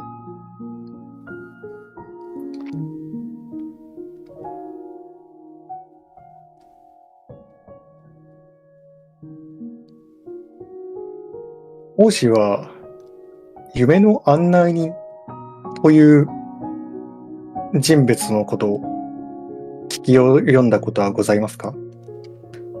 夢の案内によくわからないな。すまない。そうですか。うん。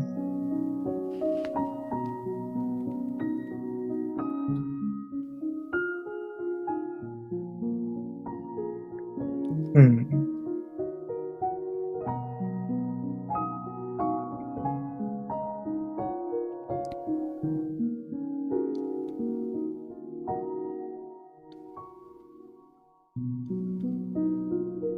王子は先ほどお伺いしたことの時にも質問させていただいたと思うのですが、改めてお伺いします。王子は父君とお会いした時のことを覚えていますか？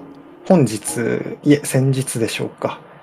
えー何か、何か父君にお渡ししたと。ああ、何もう一度、かをえ渡したような気がするんだが、すまない。その時のことがよく思い出せなくて。そうですか。そうだな。午前中にルビーが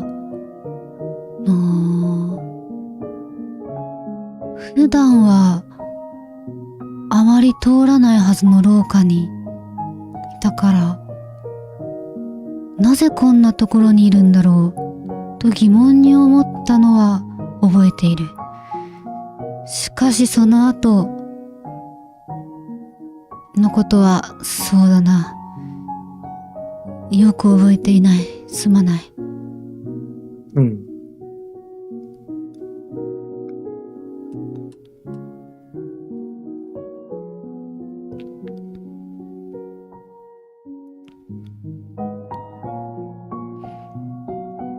そうですか。ああ、王や王妃、あるいは王女様は魔法は使えるのですか？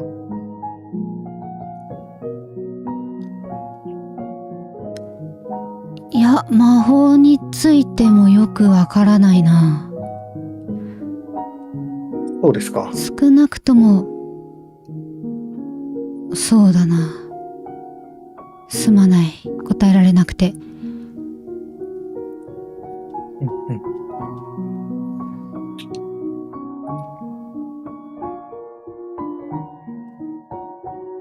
ただそうだな。お城には魔法使いが何名かいるから、多分魔法使いはもしかしたら趣味でしてることもあるかもしれないが、職として魔法使いをしている方がいるから、学ぶ必要はないんじゃないかな。うんうん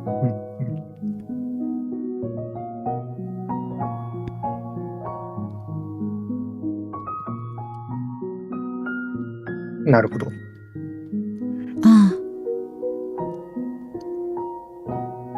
うん、まだ質問はあるだろうか。ええ。お伺いしたいことはありますね。それも少し込み入った質問が。込み入った質問。ええ。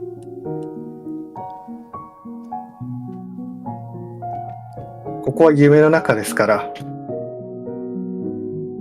きっとどなたにも聞こえません。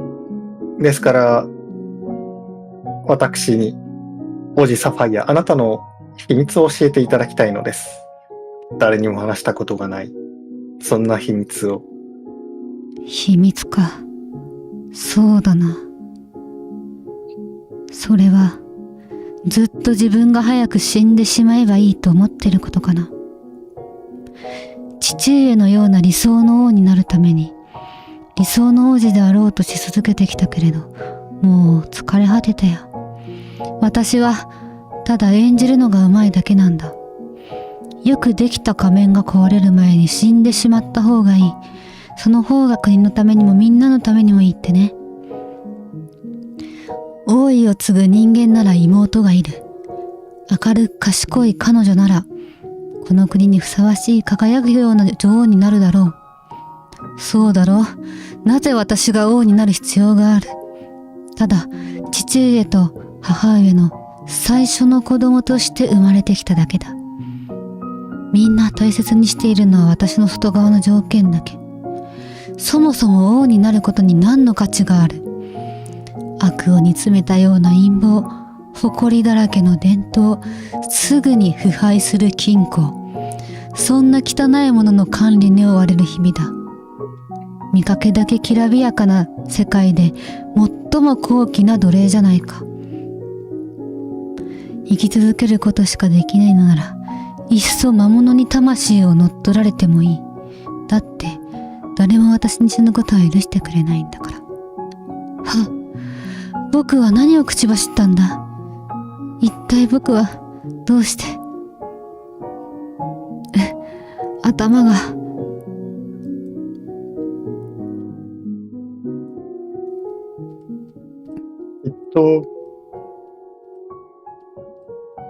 っと王も王妃様も、あるいはあなたの妹君も、あなたが王子だから、王位継承者だから、あなたを愛しているわけではないと思いますよ。そうか。失礼、出過ぎたことを。そうだと。いいな。ありがとう。私はそう信じております。いえ、確信をしておりますから。ありがとう。なんだか少しだけ心が軽くなったような気がする。そうであれば何よりです。ああ。もう少し頑張ってみるよ。ありがとう。ええ。さて。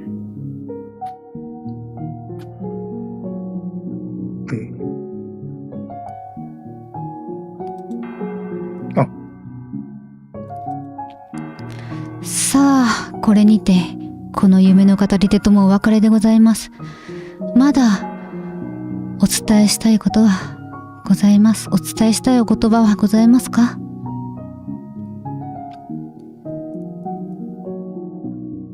名残惜しい。そう思わずにはいられませんが、行くべきところがあるので、またお会いしましょう。ありがとう。頑張ろう。ええ。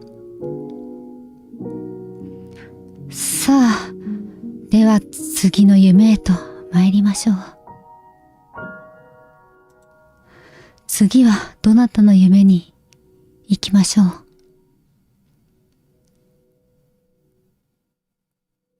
う。うん。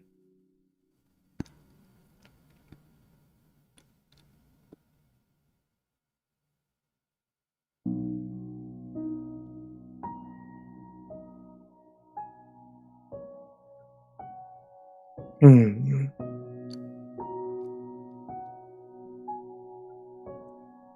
まだ夜明けまで時間がございますから、ゆっくりお選びください。ええ。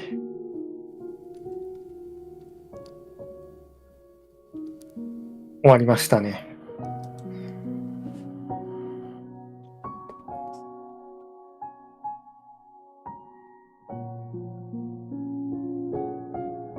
なかなか恐ろしいものがありますね。人の夢を見るというのは、知りたいこと、知りたくないこと、それを聞いてしまうのですから。あら、楽しまれているようで、何よりです。それこそ案内のしがいがあるというもの。さあ、次はどの夢に参りましょうか。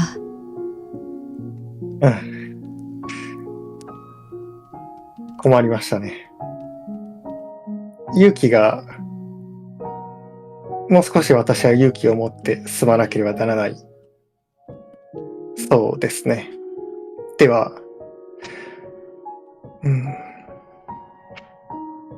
では、白の夢、婚約者の夢、ご案内いただけますか？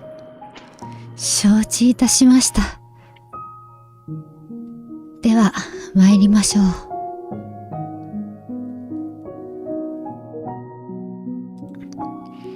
お城の舞踏会に行って、王子様と会って、私は自分の意志で運命を変えた。だから、どんなに大好きでも私はもうあなたと一緒にいられない。ありがとう、私の夢を叶えてくれて。そしてさようなら、私の魔法使い。あ、こんにちは。また会いましたね。なんだかちょっと嬉しいです。まだ何か私に聞きたいことがあるんですか？ええ、たびたびお邪魔して申し訳ございません。もう少しあなたのお話を伺いたくって。そうですね。うん。王子様、あなたから見てサファイア王子はどのような方ですか？サファイア様は、とっても素敵な人よ。優しくて賢い、おとぎ話に出てくるみたいな理想の王子様。だから、私はとても心苦しくて。いいえ、なんでもないわ。心苦しい、そうおっしゃいましたか？ええ、そうよ。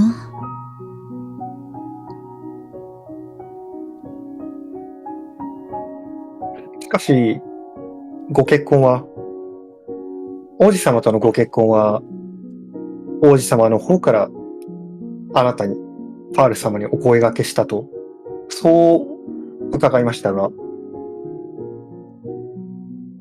ええ、そうね。うん。そうだと思うわ。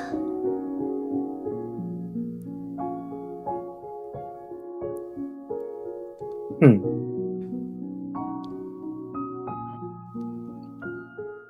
しかし、王子との結婚を、周囲の方はどのように、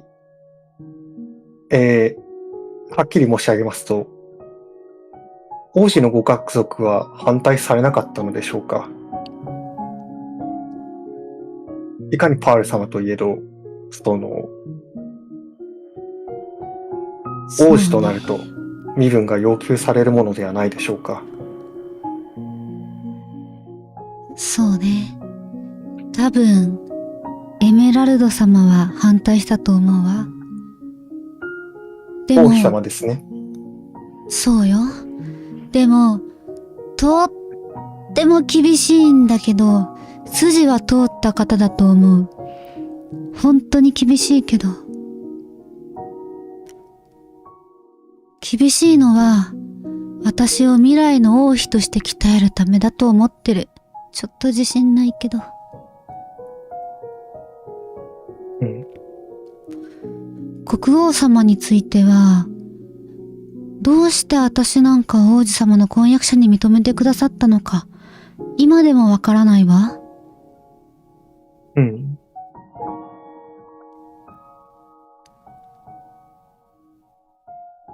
なるほど。王様とはあまりお話しする機会はなかったのでしょうか？王はどのようなお方ですか？国王はとても堂々として立派なお方よ。お話しするのはすごく緊張する。うん。ただ私は、そうね、王妃様が、私のために準備してくださったカリキュラムで勉強や特訓をしているから、王様よりも王妃様の方が接点はあるのかしら。うん。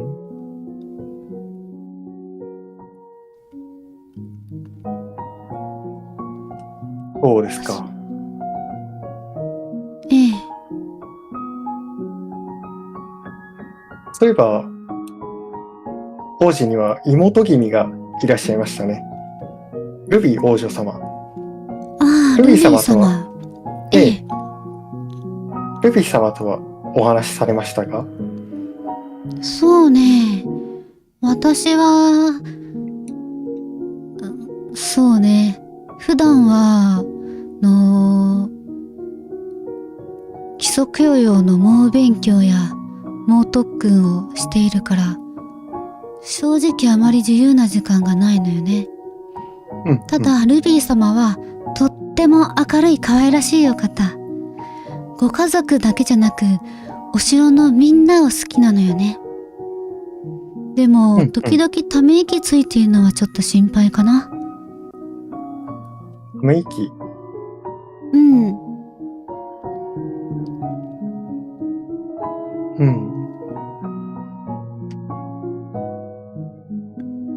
確かに、それは心配でございますね。ええ。うん。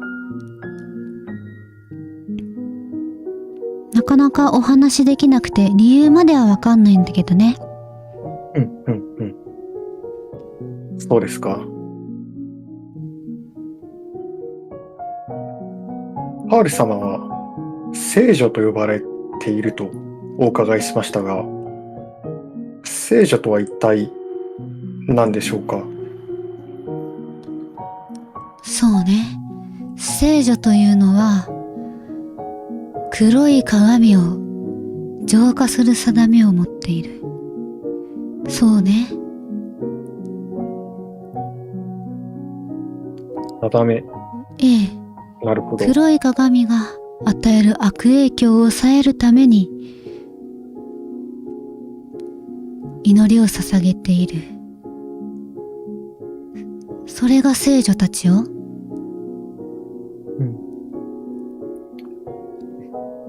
ハール様はその一人なのですね。ええ。もうほとんど残ってないけどね。だから私が、みんなの歴代の聖女たちの願いを叶えて、安心して暮らせる国にしたいの。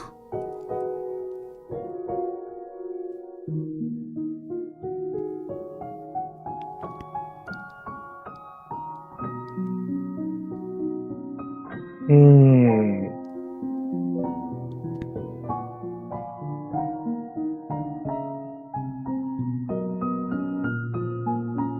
鏡が黒くなると、この国に災いがもたらされるというのですか？そうね。まがまがしい気配を感じるわ。うん。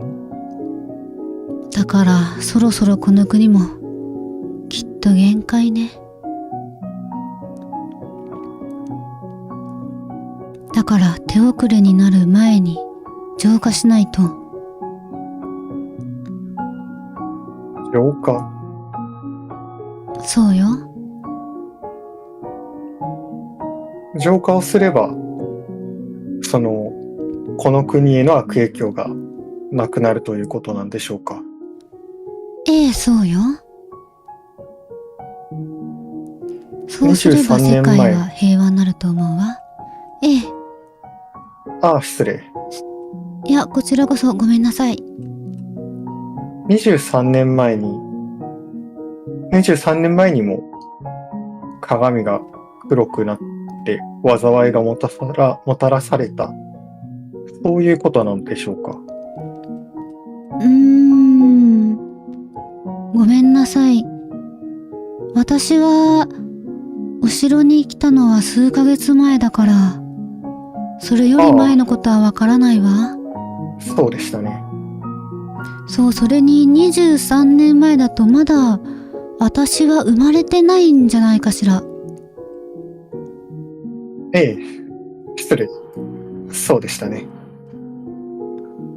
うん。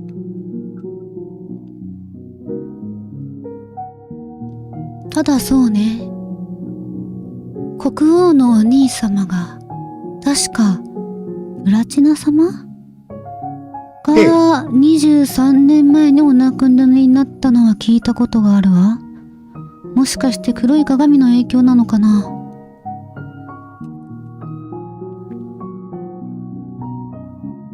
うん。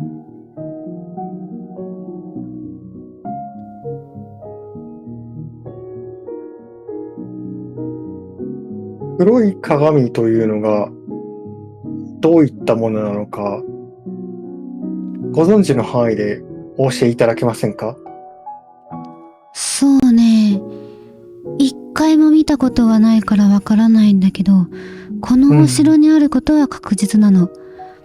私が行ける場所はみんな探してみたけど、どこにも見当たらない。存在はちゃんと感じるの。だから、見つけられたら絶対浄化できるのに。うん。見つけられない。うん。それは、その鏡をパール様がご覧になれば、それだとわかるようなものなんでしょうか？そうね。多分わかるんじゃないかしら。でも、まだ一回も見たことがないから。よくわからないわ。ごめんなさい。そうですか。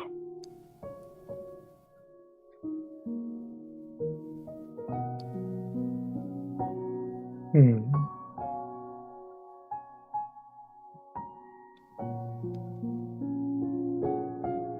この城に入るにあたって、魔法使いオニキス様のご助力をいただいたのですね。ええ、そうよ。オニキス様は、あなたから見てどのようなお方ですか？そうね。オニキスは私の大切な魔法使い。村の外れに住んでて、よくご飯を持って行ったわ。すぐに食べるの忘れちゃうのよ。私がお城に来てからはもうずっと会ってない。ああ、わかってたことなのに私ったら、ほんとダメね。早くなれないと。これは、寂しいですね。ええ、そうよ。とても寂しいわ。でも王子様と婚約したのだから、私は幸せよ。幸せですか。うん。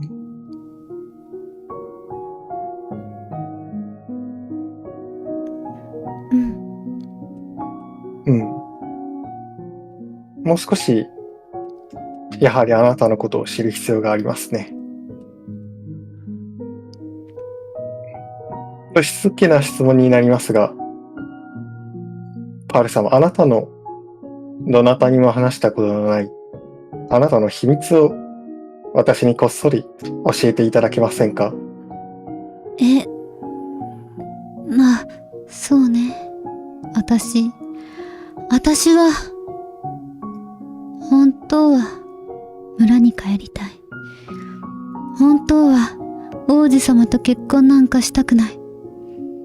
この国を蝕む黒い鏡を見つけて浄化するために、黒い鏡があるお城に入り込むために、オニキスに頼んで、王王子様が私のことを好きになるよう心を操ったけど、でもこんなの間違いだった。あんなに素敵な王子様なんだもの。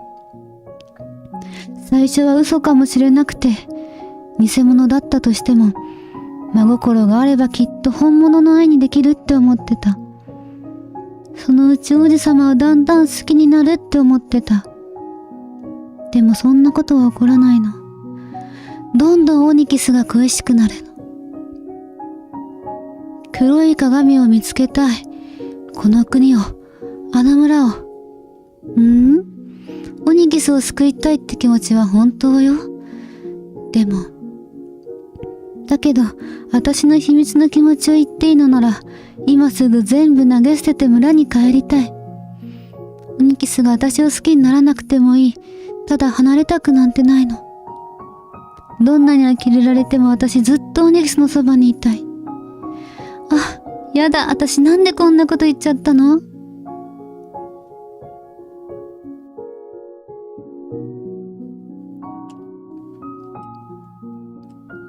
うん。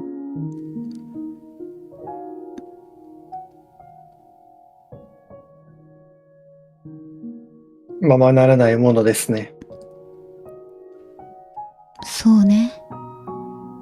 オニキスが私のことを心から応援してくれてるのもわかるから。私はお城で頑張るわ。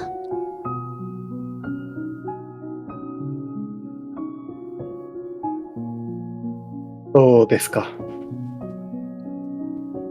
あんたにとっては、オニキス様も、そして黒い鏡を浄化するという使命も、どちらもとても大切なものなんですね。そうよ。うん。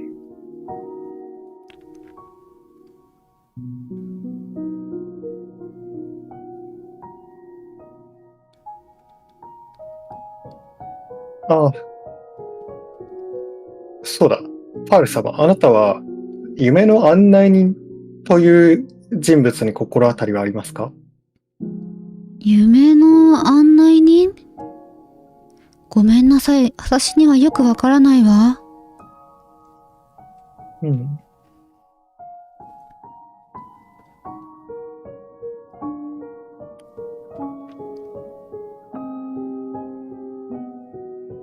うん。そうですか。うん。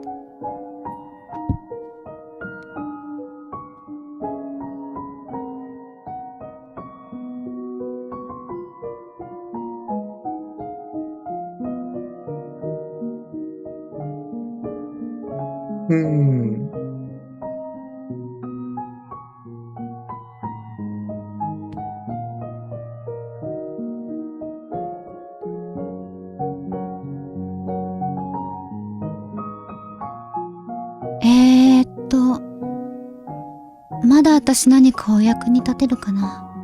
ああ、失礼。うん。あなたは強い意志を持っていらっしゃいますね。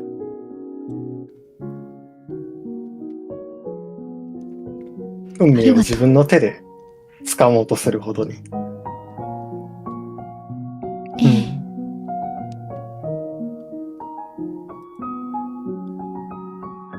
あなたの行く先が良いものであることを願っています。ありがとう。ええ。他に、そうですね。うん。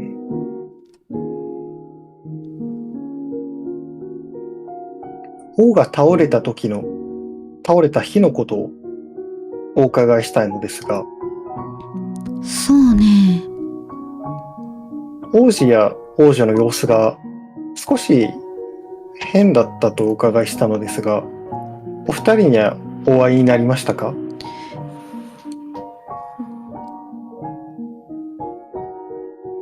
今日は誰にも会ってないわ。ただ、そうね。朝は特にすることがないので、祈りを捧げていたわ。その後、午前と午後は王子様の特製のカリキュラムで猛特訓をしていたわ。ただ、夕方によくわからないんだけど、急にカリキュラムの中止を伝えられて、久しぶりにお休みになったの。だから、黒い鏡を探しに行こうとしたんだけど、見張りの兵士がいたので断念して、朝と同じように部屋でお祈りを捧げていたわ。ちょっと夜はいつもと王城の様子が違ったような気がしたけど、特にやることもないから、そのまま寝たんじゃないかしら。それで気づいたらここにいたわ。そうでしたか。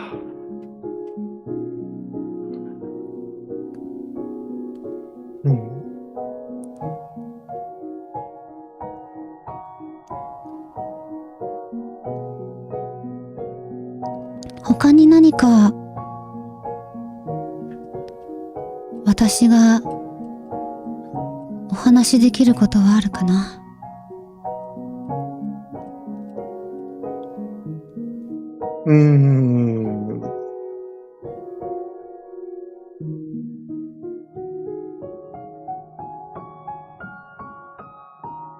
鏡と関わりがあるかわからないのですが、大昔からの呪いがこの国にはあると伺ったのですが、ハール様は聞いたことがございますか？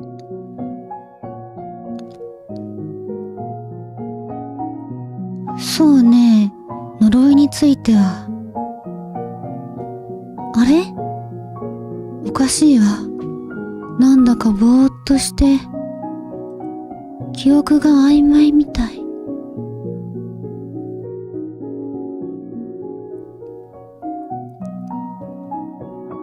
そうでしたか。そうね。なんでだろう、よく思い出せないわ。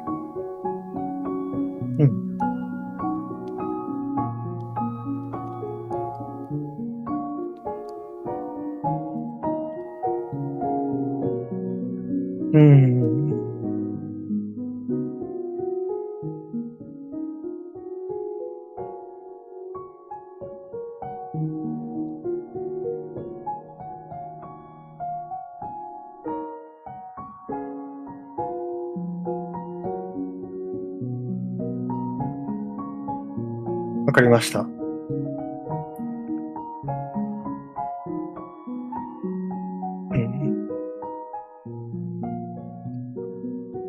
お話ししてくださってありがとうございます。いいえ、こちらこそ。そろそろおいとまさせていただきます。わかりました。あなたの幸運をお祈りいたします。ええ、私もあなたの道が健やかなるものになることを祈っております。またお話しさせてください。ありがとう。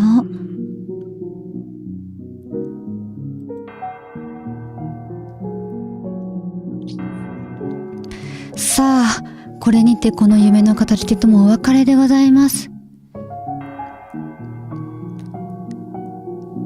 最後に何かお伝えしたいことはございますでしょうか？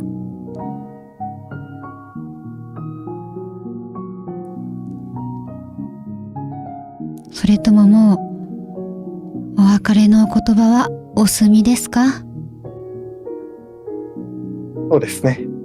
またお会いしましょう。その時にまたお話をさせてください。わかったわ。ありがとう。ええ。ではまた。さあ、では次の夢に参りましょうか。次はどちらに参りましょう。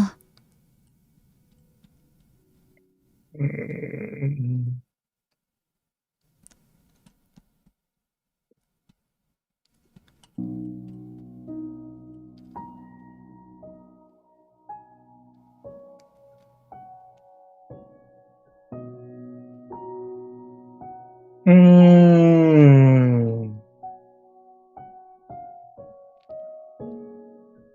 では、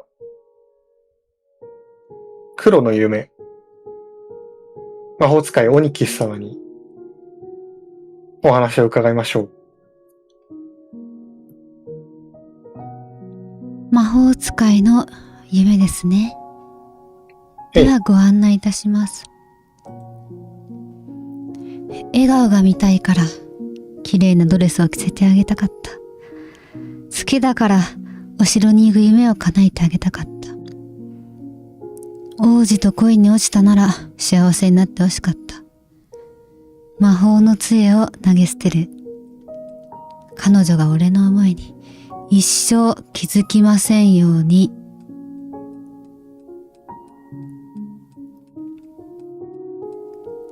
なんだなんだ。また来たのか？ええ。すいません。まだあなたのお力が必要なんです。そうか。なんか心当たりでもあるのか。仕方ねえな。ほら、聞いてやるから言ってみろよ。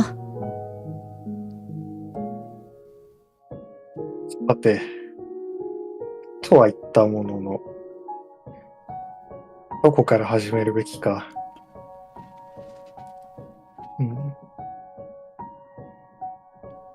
そうですね。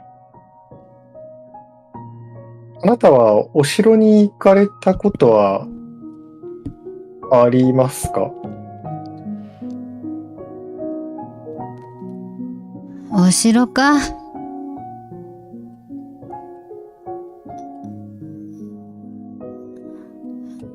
どうだったかな。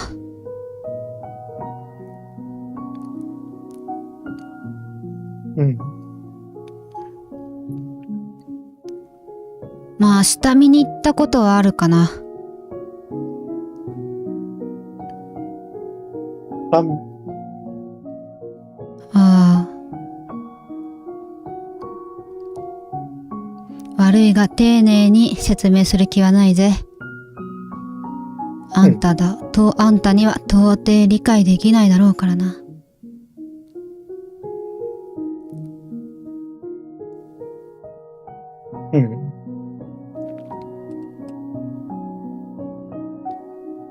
さあ、他に聞きたいことはあるのか？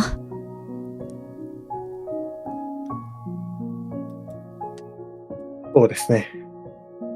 ファル様からお伺いしました。あなたが王子に自分をかけて、ファル様に恋をするように仕向けたと。それは本当ですか？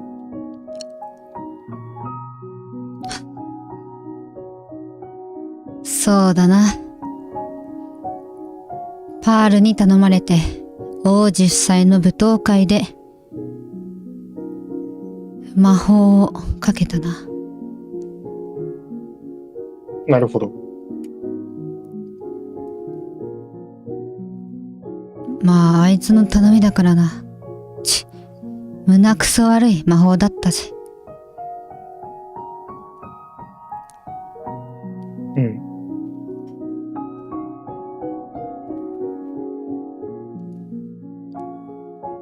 人の気持ちを変えるような魔法があるんですね。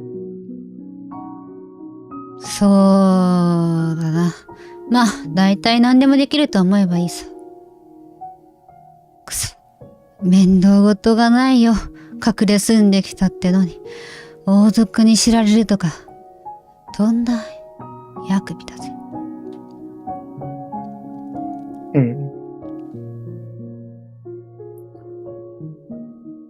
では王子様とはその時にお会いしたですね。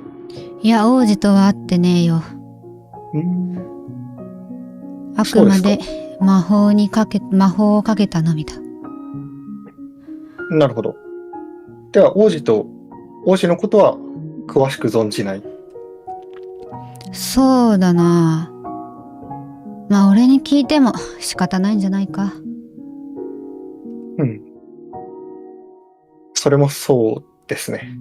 ああ、ただ完璧な王子っていう話はよく聞くな。うん。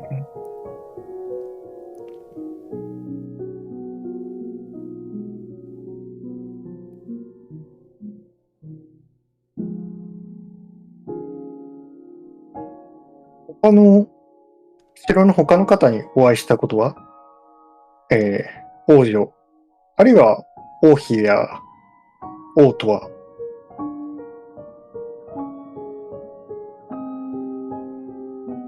特に会ったことはねえな。噂で聞くぐらいだよ。この国の王族の事情なんか知ったことか。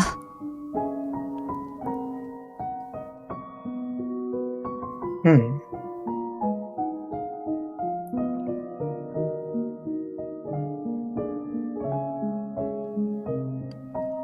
なんだ、まだあんのか。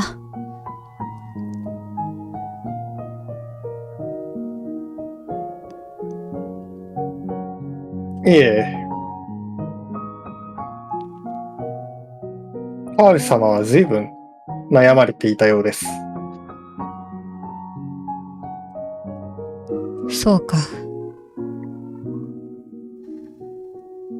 うん。まあ、俺みたいな変わり者にも世話焼くような、ほんとおかしなやつだからな。俺なんかには関わらず幸せに生きていってほしいね。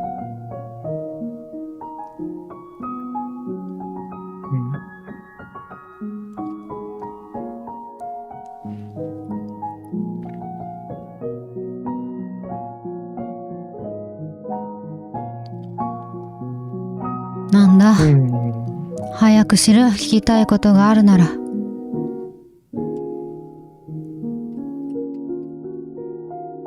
ということ、そうですね。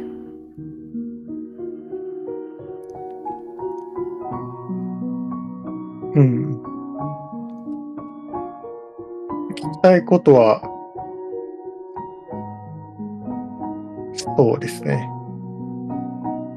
今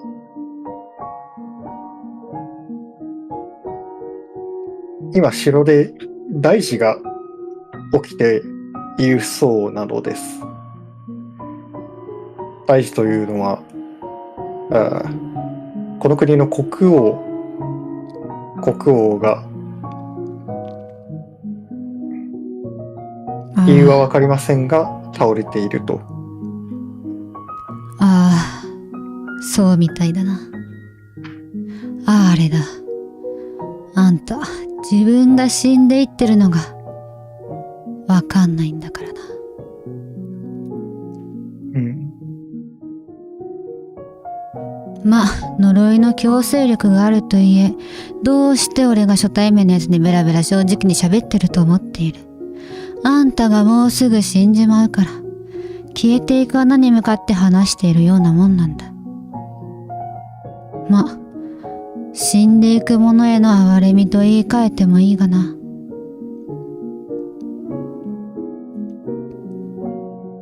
ま、俺にとっちゃ王族なんだ。どうでもいいから。あなたのその哀れみ、いや、優しさに免じて、もう少しお伺いさせてほしいです。ああ、なんだ。その呪いというのは、一体呪いというのは一体何なんでしょうか。そうだな。これは、誰にも話したことはないんだが、仕方ない。死にゆくあんたへの手向けで教えてやろう。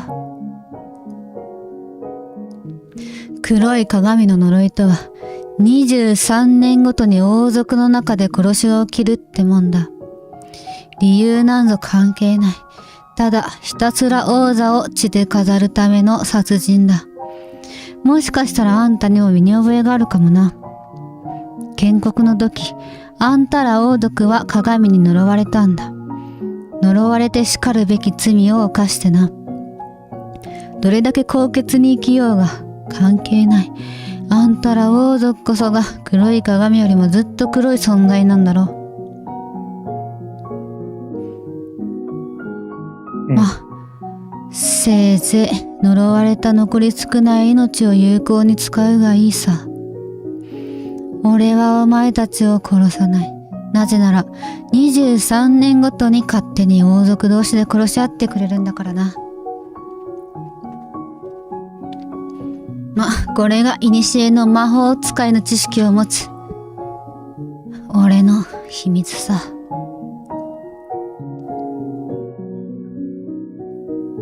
なるほど。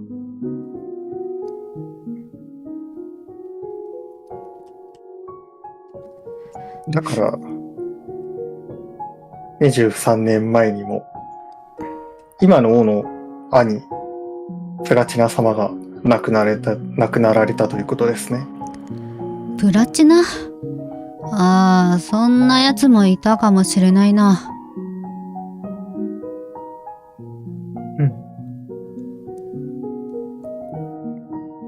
なるほど。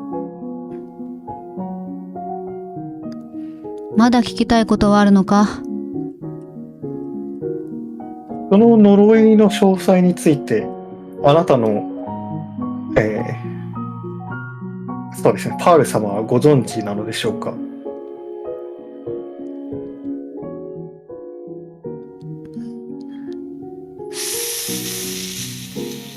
そうだな。どこまで知ってるかはわからないが。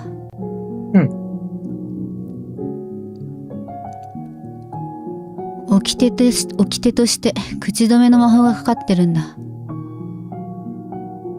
どこまでたどり着いたかは彼女次第さ。なるほど。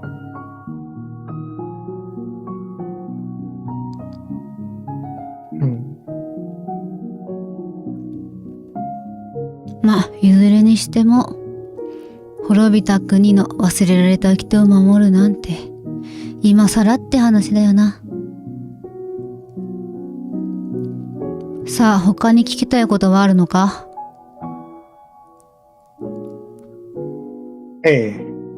この夢についてですね。何もわからないまま私はここに連れてこられました。ここで他の人の夢を見るように。そうか。ここには夢の案内人という人物に招かれました。夢の案内人という人物をあなたはご存知ですか？この夢の案内してるやつ、なんだそれ。あからさまに怪しいな。残念だが俺には見えない。この俺が気配すらつかめないと。ただものじゃないぜ。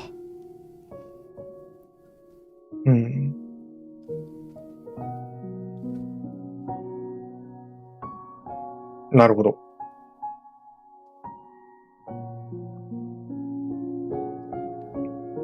魔法、おそらくでは、魔法使いなり、力のある方なんでしょうか？答える義理はねえな。察しろよ。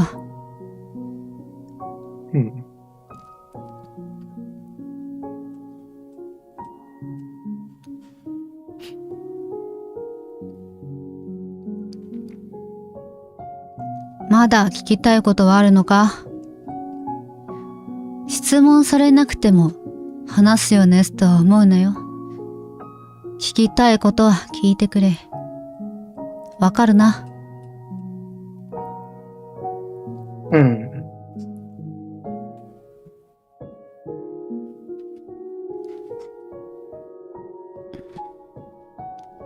参りましたね。呪いですか。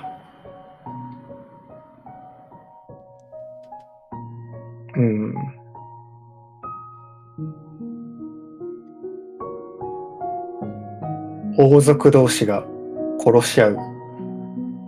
そういった呪いなんですね。そうだな。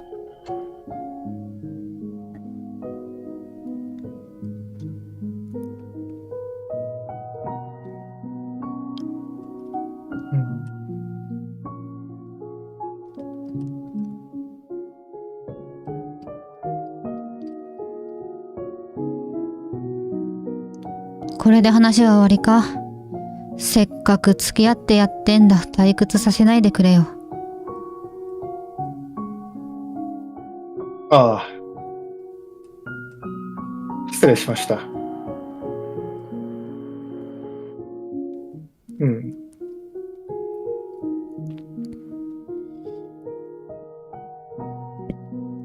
いえ、そうですね。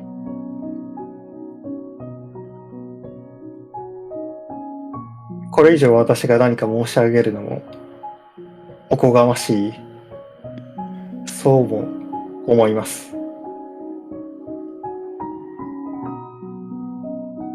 ですが、うん。もし、あなたのお心が望むのであれば、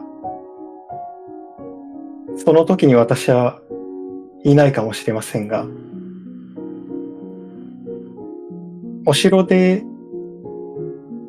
あなたと話したい方がいるかもしれない誰のとこと言っ思います。てんだよ。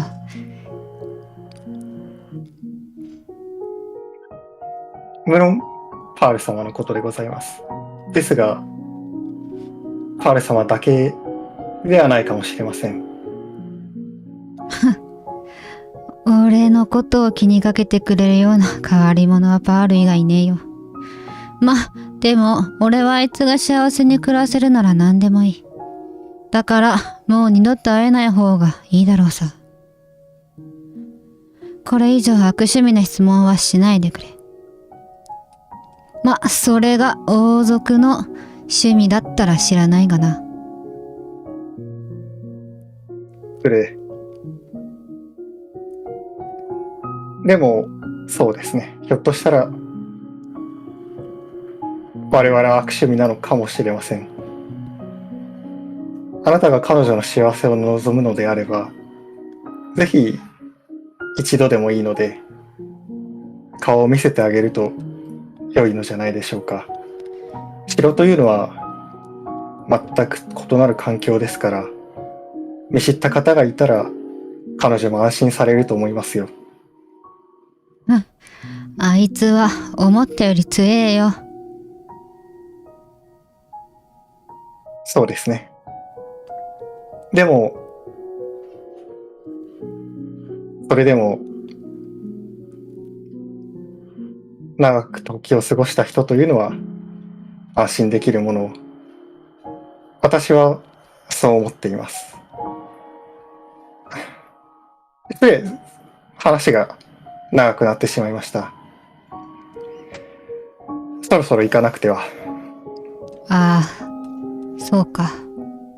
せいぜい抗うんだな。ええ、私もそうですね。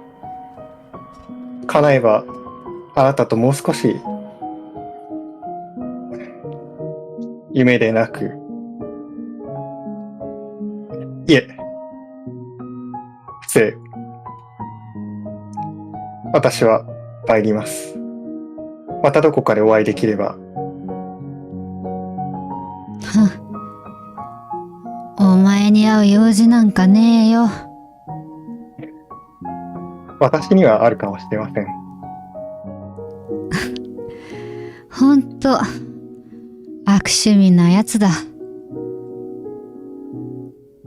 せいぜい残り少ない命を有効に使ってくれ。じゃあな。それでは。さあ、これにてこの夢の語り手ともお別れでございます。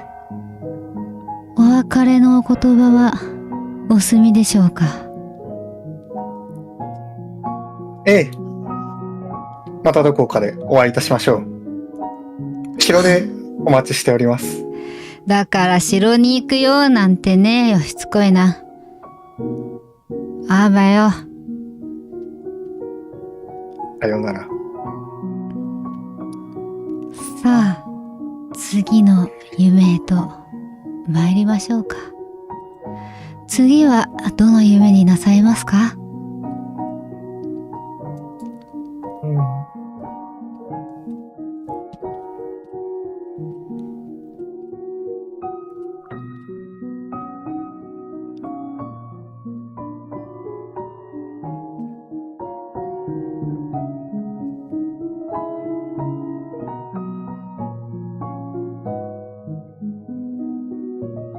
うーん。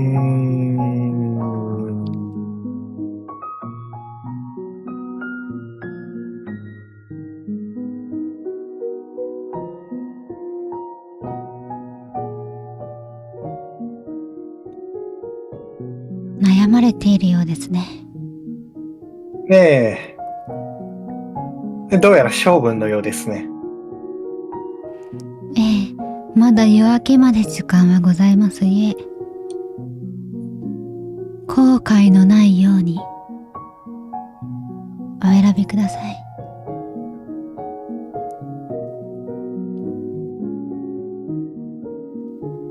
難しいことを言われる。人生はいつだって後悔の連続だというのに。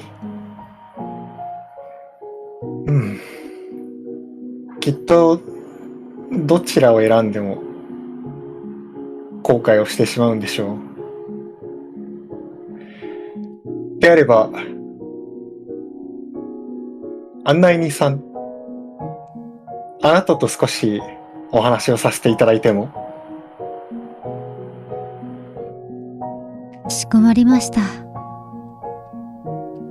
それでは少々お待ちください。ご案内いたします。ええ。夢は現実の鏡。つまり、現実もまた夢の鏡。たとえ鏡が清らかであろうと、黒い闇に染まっていようと、何か映すその像が正しくあるなら、その善悪に意味などあるだろうか。ようこそいらっしゃいました。では、私めもあなた様とのおしゃべりを楽しむといたしましょう。さあ、質問をどうぞ。お招きいただきありがとうございます。とんでもございませんわ。さて、とは言ったものの、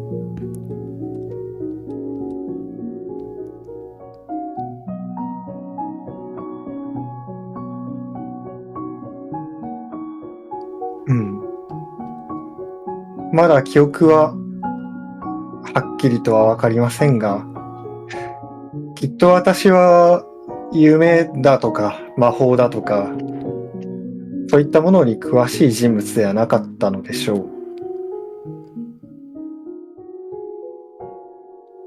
そうですね。ぜひあなたのことをお伺いしたい。夢の案内人さん。あなたは、なぜ私をこのような夢にお招きしていただいたんでしょうか。さあ、申し訳ございませんが、私めには分かりかねる問いかけでございます。そうですか。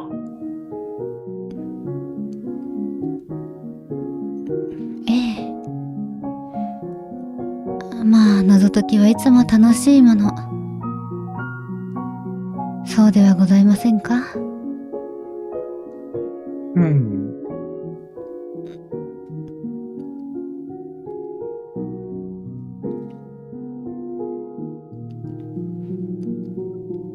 さあ、おしゃべりいたしましょう。何か聞きたいことはありますか？ええ。あなたは、私が誰かを存じているのですね。もちろん、私めはそれを存じておりますが、残念ながら、それをあなた様に告げることはできません。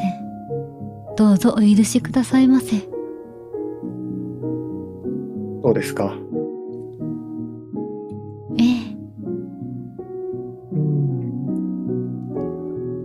あなたは、この国の王族の方々をご存知ですか？王族、具体的にどなたでしょうか？そうですね。あなたは王女ルビーと面識はございますか？とても可愛らしいお方ですね。こう、無性にいじめたくなる感じに。おっと、いけませんの。私にはできるだけ淑女でありたいと思っているというのに。本当ですよ。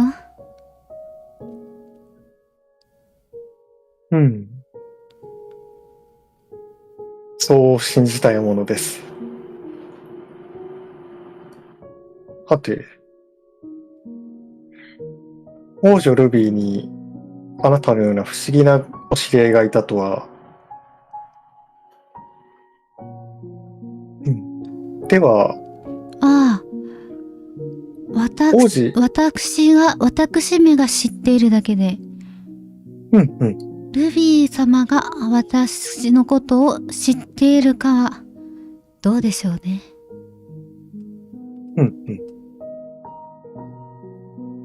なるほど。また不思議なことをおっしゃられますね。ええ、あなた様のお力で真実を見つけ出してくださいませ。王子サファイアはご存知ですか？サファイア様ですか。完璧とは一体何なのでしょうね。周りの目に映る完璧が果たして彼にとっても同じ完璧であるのかどうか。まあ、演技上手な方は嫌いではないですよ。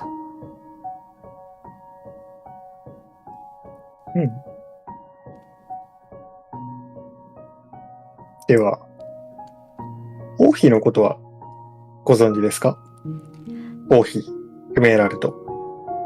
エメラルド様は、誰かのために生きるという生き方を体現したようなお方ですね。守りたい人間たちが崩れていくのを目の当たりにした鉄棒はいかほどでしょうか。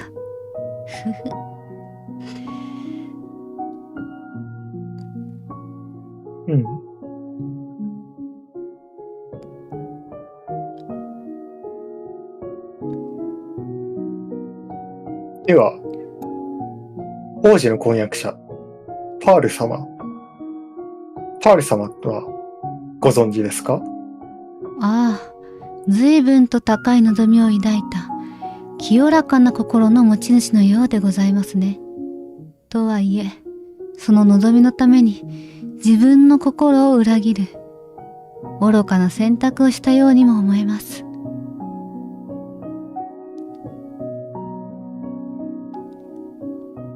高い望み。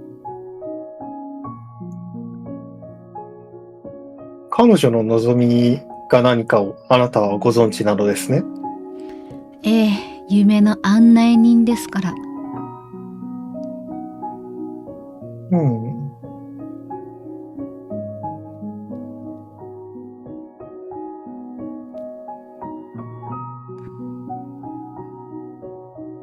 高い望みとおっしゃいましたが、彼女の望みを叶えるのは、そう難しいことなのですか？つまり。さあ、どうでしょうね。それをここで私めが明かしてしまっては、すべてが台無しになってしまいますから、あなた様の目でご覧くださいませ。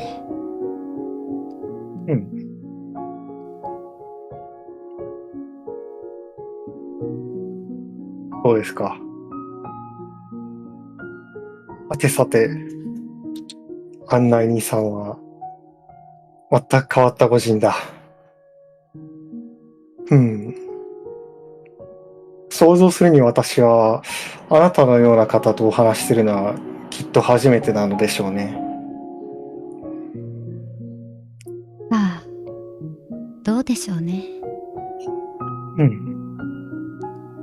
他に聞きたいことはありますか？ええ、もちろんございます。オニキス様、魔法使いオニキス様は、あなたから見てどのようなお方ですか？そうですね。これはまた面白く、ねじれた心のありようだと興味深く思っている方でございます。憎しみも愛も深く。けれどそれを誰にも見せたがらない。秘密を暴きたくなりますね。うん。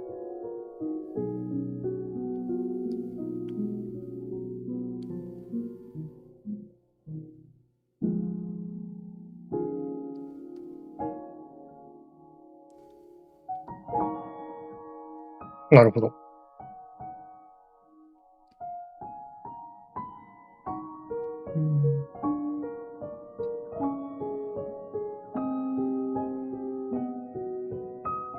オニキス様がおっしゃるには、黒い鏡が王族にかかっている呪いと何かしら関係があるとか、あなたは王族にかかっている古い呪いについて何かご存知ですか？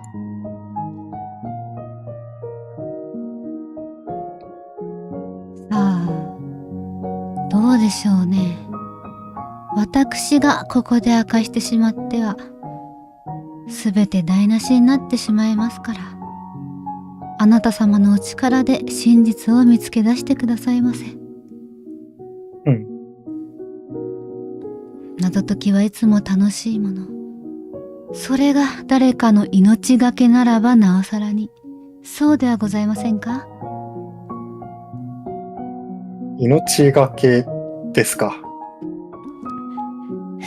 楽しい問いかけでございますよね。うん。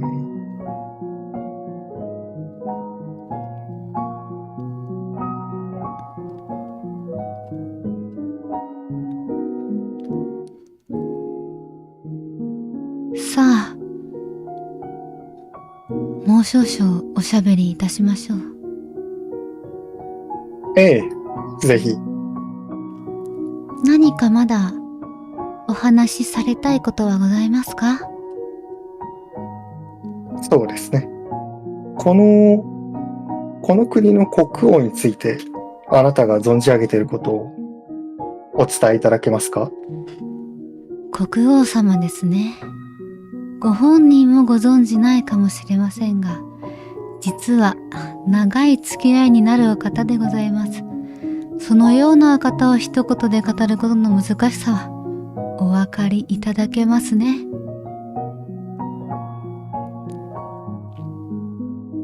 うん。さあ、他に聞きたいことはありますか？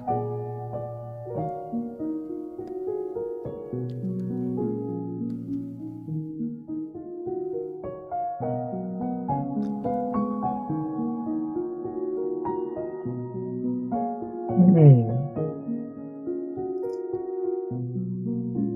そうですね。せっかくなので、あなたのご指導に従って、あなたのこともぜひお伺いしたいですね。はい。ええ。あなたにもお伺いしてよろしいんでしょうか？あなたのどなたにもお話ししたことのない秘密というのを。そうですね。私めの目的は一つだけ。すべてを終わらせることでございます。残念ながらこれ以上今の私めに語ることのできる秘密はございません。そうですか。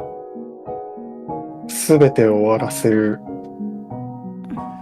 また、抽象的で、しかし、何か力強さを感じますね。さようでございますか。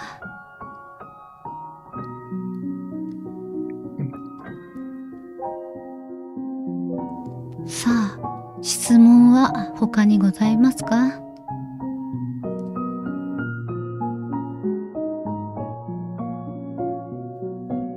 うん。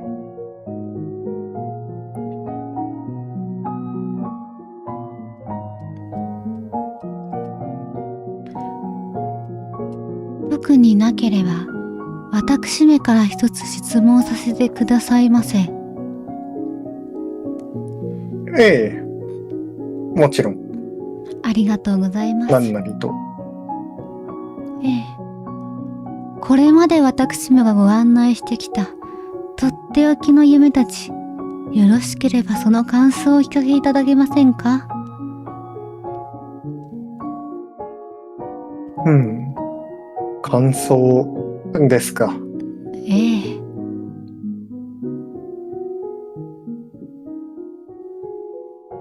うん。私自身のことは思い出せないのですが、どうやら人というのは愛とか憎しみとか、そういった感情を自分の内に隠していくもの、そうなのかもしれない。なるほどなるほど。でも、ええ。同時に私は思うんです。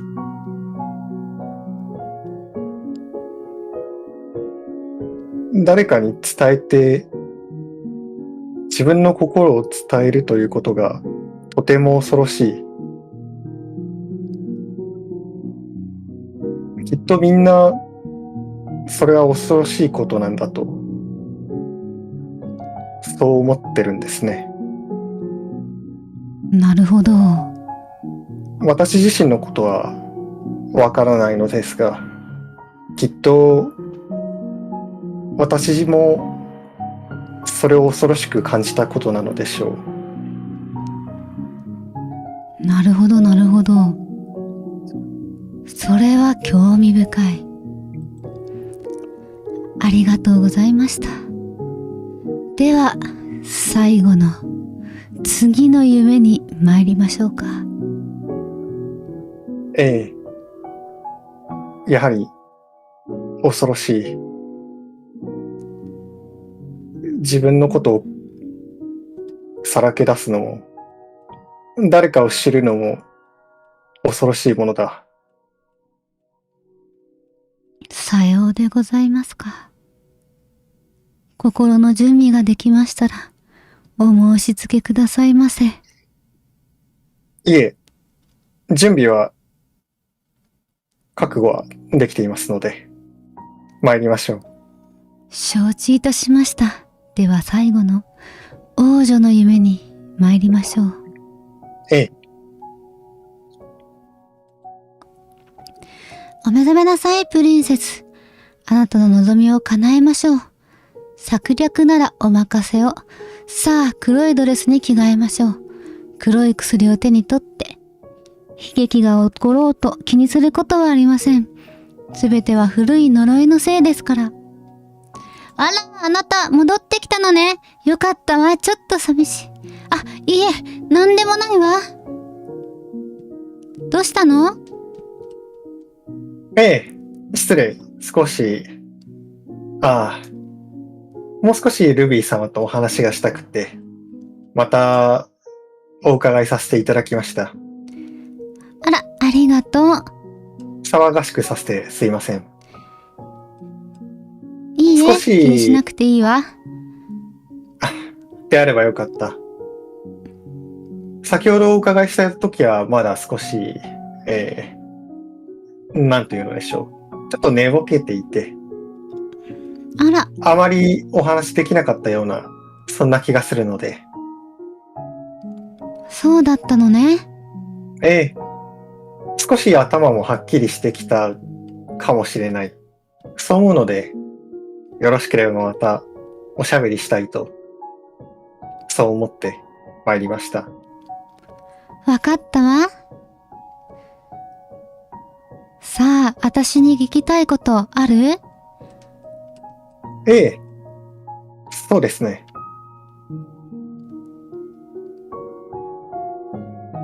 うん。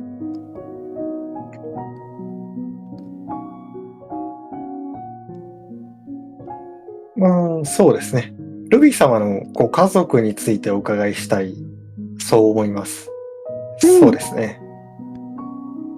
あなたの兄君様、王子はどのようなお方なのでしょうか？そうね。お兄様は誰もが認めるお父様自慢の多い継承者。妹の私が言うのも変だけど、完璧ってああいう人のことを言うんだと思うわ。うん。なるほど。とても立派な方なのですね。ええ、そうよ。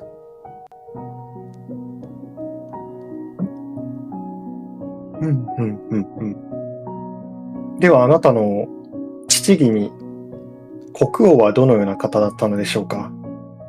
お父様のこと、この国の偉大なる王様よ。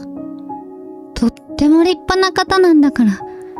でもお忙しい方だから、実はあんまりお話しすることなくって、ちょっぴり寂しいかな。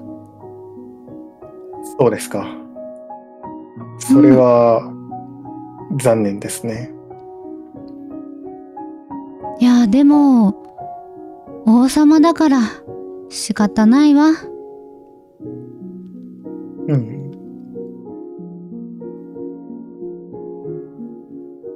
では、お母様、王妃様とは、王妃様とはお話しされますか？そうね。私にはちょっと厳しいかな。物静かなお方で、いつもお父様の補佐をしてらっしゃるわ。お父様の代わりに人と会ったり出かけたり。私も本当はお母様みたいな落ち着いた人に憧れてるんだけど、なかなかうまくいかなくて。うん。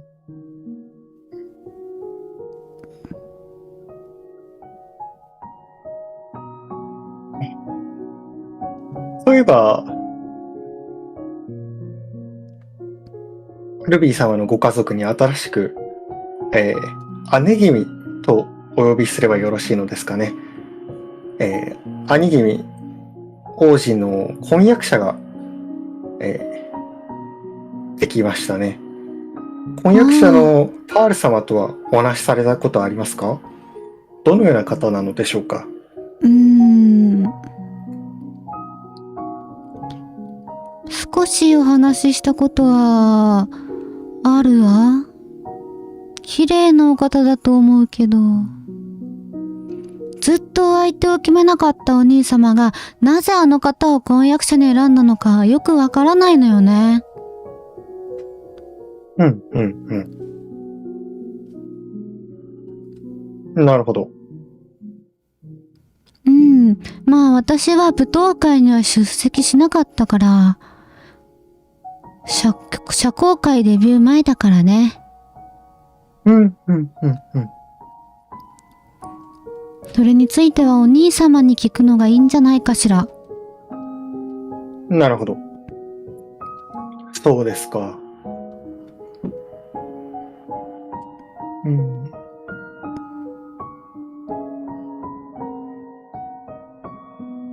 ルビー様は魔法や魔法使いにご興味はございますか？お城の魔法使いさんたちのことかしら。ええ。彼らとも仲良しよ。うん、うん、うん、うん。なるほど。城の外にも優秀な魔法使いはこの国にはいっぱいいらっしゃるそうですね。魔法使いのオニキス様という方をご存知ですか？魔法使いオニキス？誰？知らない名前だわ。うん、うん、うん。そうですか。うん。うん。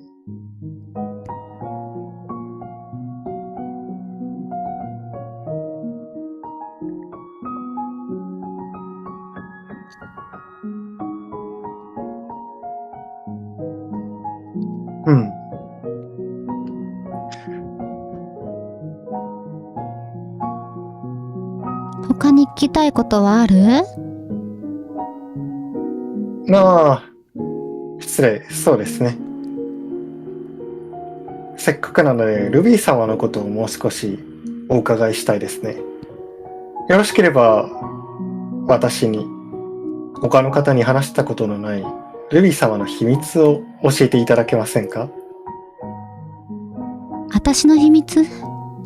ええ、私の秘密？ええ。私はみんなが大好き。お父様もお母様もお兄様もお城にいるみんなが大好き。みんなが返してくれる笑顔が大好き。大好きなみんなにずっと囲まれて大好きなお城で暮らしていくことが私のたった一つの望み。だけど誰もそれを本気に思ってくれない。いつもどこかの誰かに嫁いでいくのをみんな当然に思ってる。私の運命を勝手に決めるお父様が大っ嫌い。私の気持ちを知らないお母様が大っ嫌い。ずーっと後ろにいられるお兄様が大っ嫌い。私が心底嫌なことを祝福するみんなが嫌い。でも違うの。私みんなが大好きなの。でもだからみんなが大嫌いなの。ねえ、どうしてこんなこと絶対口にしたくないのに。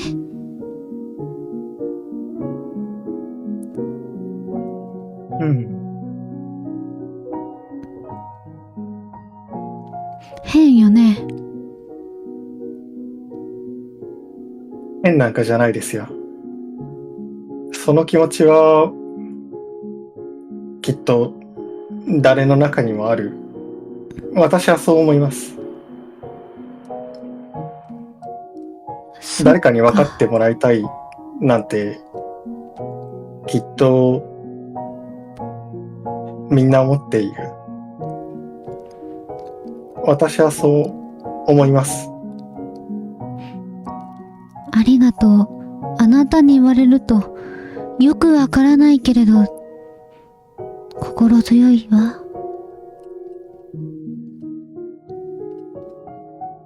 ちょっとだけ自信が湧いてきた気がする。うん。他に何か聞きたいことはある？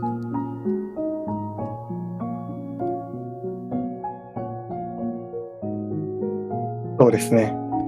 あなたの父君が倒られたこの日のことについて、覚えている限りでいいので、お話しいただけませんか？確か、兄君とお話をされていたとか。そうね。ただ、お兄様に会ったような気がするんだけど、よく覚えてないの。夕方、お母様に呼ばれて、お父様が危篤であることを知って、それからずっと自室にいたから。それより前のことはあまり覚えてないわ。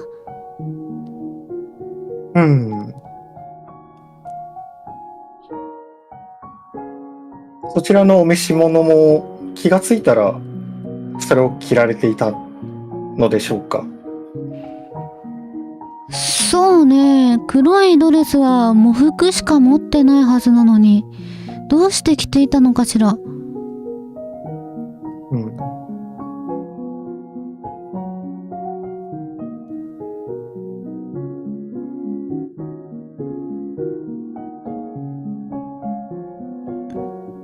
ルビー様は夢の案内人と呼ばれる方のことをご存知ですか？夢の案内人？わからないわ。他のことなら答えられるかも。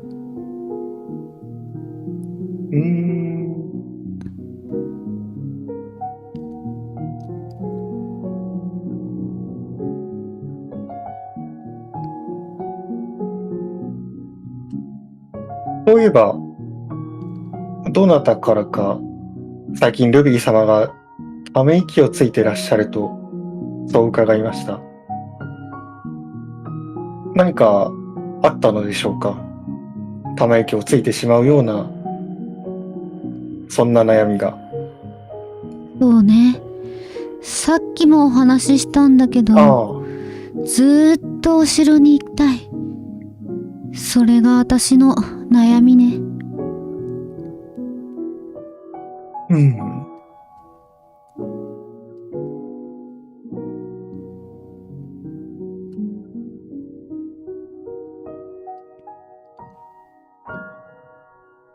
他に何か聞きたいことはある？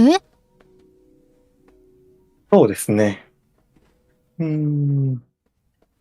ルビー様はお城の魔法使いとも仲が良いのですね。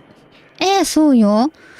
うん、お城の人はみんな知ってると思ってるわ。そうですか。この王家に伝わる古い呪いというのをご存知ですか？古い呪い？うーん。よく思い出せない。なぜかしら。いつもならちゃんと覚えている気がするのに。うん、うん、うん。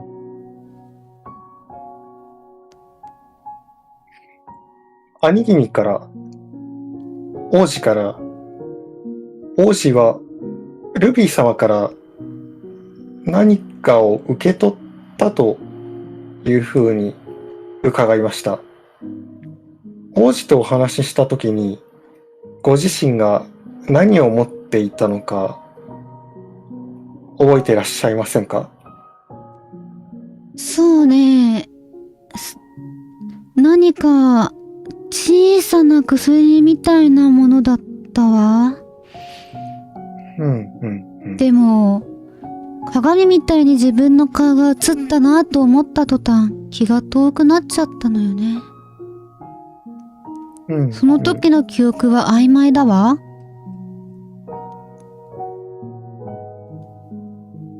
それがどのような薬だったのかは覚えていらっしゃいますか？そうね。印象的だったことはさっきも言ったけど、鏡みたいに自分の顔が映ってるなぁと思ったことかな。うん。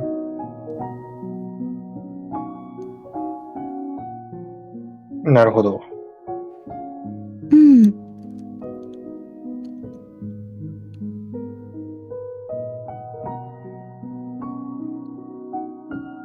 うーん。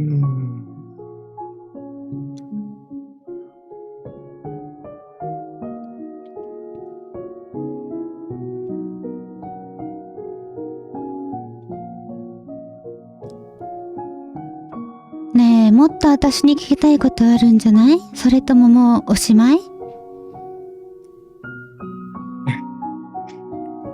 え、そうですね。もう少し、いえ、もっとあなたとお話ししたい、そう思うんですが、同時にやるべきこともあり、うん。うん、困ってしまいましたね。あら、あなた、お忙しいのね。そのようです。うん。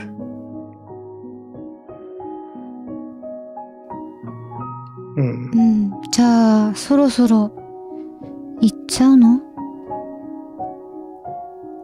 ええ、でも、また戻ってきますよ。またお話ししましょう。わかっそのた。時は、うん。その時こそは、もう少しお互いのことが、お互いの心を話せるといいですね。私も。なんだか、不思議な方ね。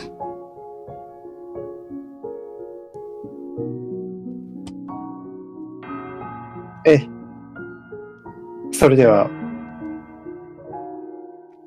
おいとバイバイりまいたします。ええ、バイバイ。さようなら。またね。ええ、必ず。さあ、これにてこの夢の語り手ともお別れでございます。も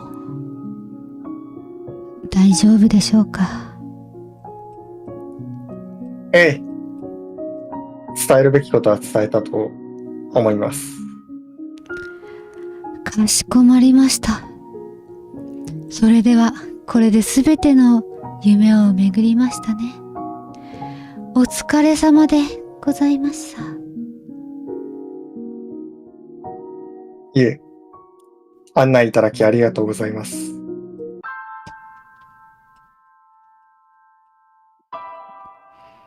お帰りなさいませ。5つの、いえ、6つの夢はいかがだったでしょうか。3つの質問。あなた様は誰でしょう。今宵死んでいく方はどなたでしょう。死んでいく方を手にかけたのはどなたでしょう。その答えは見つけられたでしょうか。ご安心ください。まだ少し夜明けには時間がございます。いかがでしょう。私めといたしましては、もう一度お考えを整理する時間を取りになることをお勧めいたします。いかがいたしますか。休憩されますか。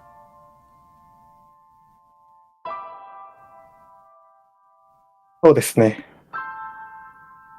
かしこまりました。では、夢の中の時間で5分ほど経ちましたら、鐘の音を鳴らしてお知らせいたしましょう。ええ、少し休憩が必要なみたいです。ええ、また、後でお会いしましょう。それでは、いってらっしゃいませ。はい。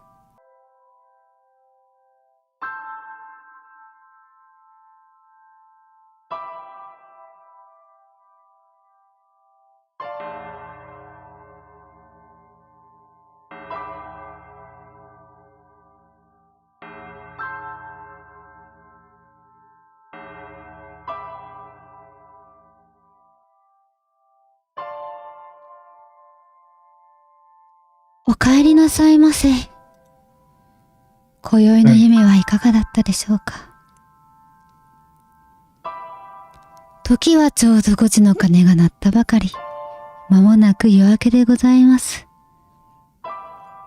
お亡くなりになる方にとって残された時間はあとわずか。順序よく物事を進めませんとね。この夜の始まりに私めがあなた様に語った3つの質問を覚えてらっしゃいますか。ええ、もちろん。では、契約通りにお尋ねいたします。まず1つ目の質問。あなた様は誰でしょう。答えていただけますか。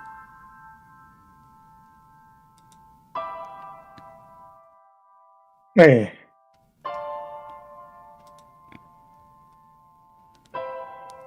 どうにも実感はないのですが、私がこの国の王、国王です。ありがとうございます。あなた様はこの国の国王であると。なるほどなるほど。では2つ目の質問。今宵死んでいく方はどなたでしょう。お一人お答えいただけますか。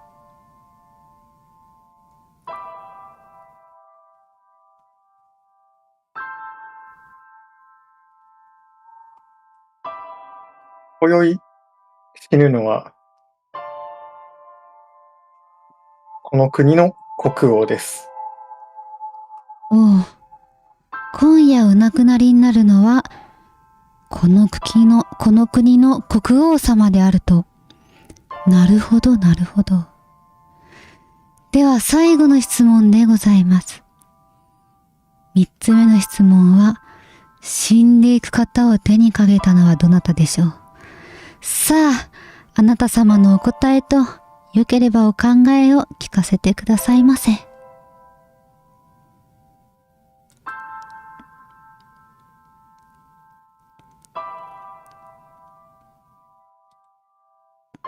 A、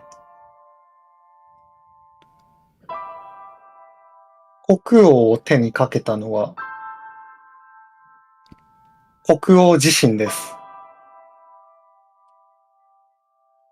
なるほど。あなた様のお答えは、この国の国王様自身ということでございますね。その根拠は、言うに及ばずですかね。王は自身の兄が呪いによって死にゆく。それを見ているので、呪いの存在には知っていたことでしょう。だから、今日の日に起こることを事前に知り、家族に殺されるならばと、あるいは家族を殺すのであればと、自死を思い立ったのではないでしょうか。私は、そう信じています。なるほど、なるほど。よーくわかりました。ありがとうございます。おっと。残念ながらここで時間切れのようでございますね。もう夜が明けてしまった様子。では、国王様、ここでお別れを。夢は現実の鏡。現実は夢の鏡。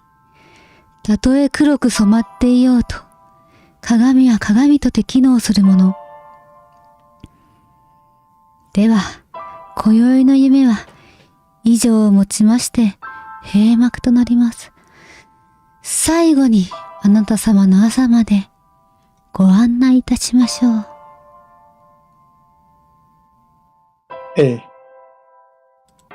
お願いします。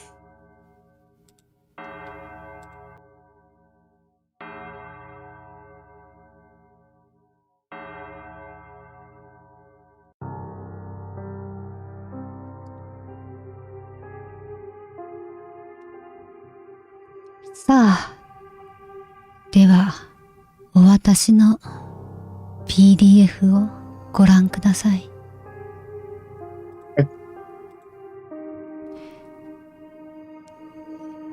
こちらは3つ目の質問に自分自身とお答えになった方の朝でございます。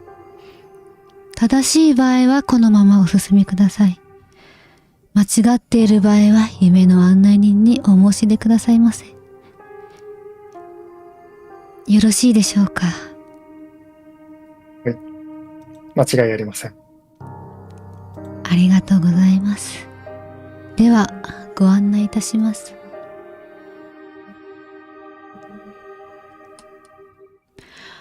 あなたは目が覚めた。どこか遠いところから響いていたと思っていたのは自分のうめき声。霞んでいた視界がわずかばかりはっきりしてくる。見慣れた豪華な寝室、人の顔も浮かんできて、夢の印象が薄れ、だんだん現実の記憶が戻ってくる。有能だが氷のように冷たい王妃。完璧な王子と称えられる自慢の息子。愛くるしくはあるが未熟な王女。深刻な表情の医師や宰相の姿も見える。重苦しい祈りの歌は司祭たちのものだろう。おう、偉大なるゴールド王よ、お分かりになりますか。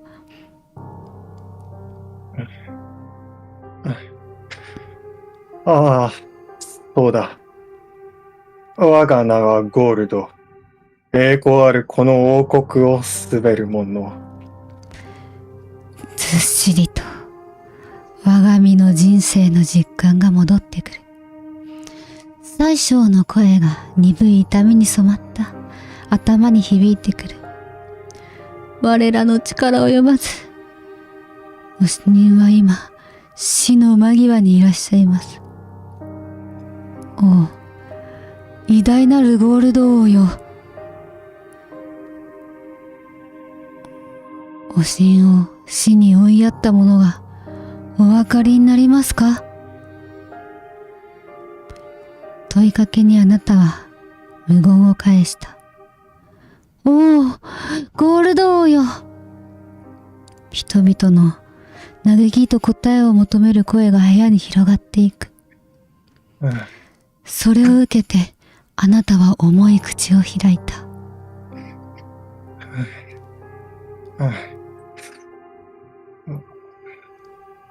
私を殺した者は、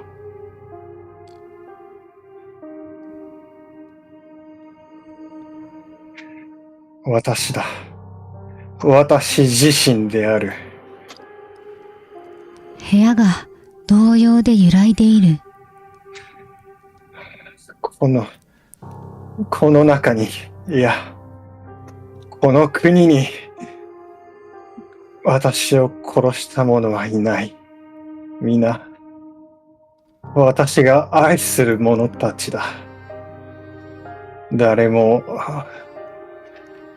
罪を犯した者などいない。あなたの言葉に宰相がうろたえた。しかし、王よ。私が死ぬとなすれば、それは、私自身の責である。私が罪を犯し、私がそれをあがなうのだ。そこには誰も関係しない。どうか分かってくれ。愚かな犯人探しなどやめてほしい。これが私の最後の願いだ。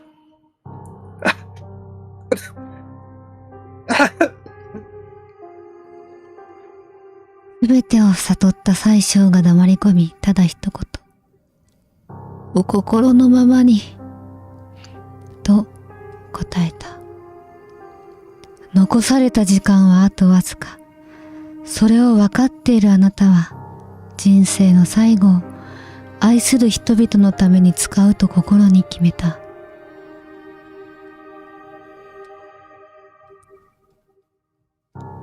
エメラルド。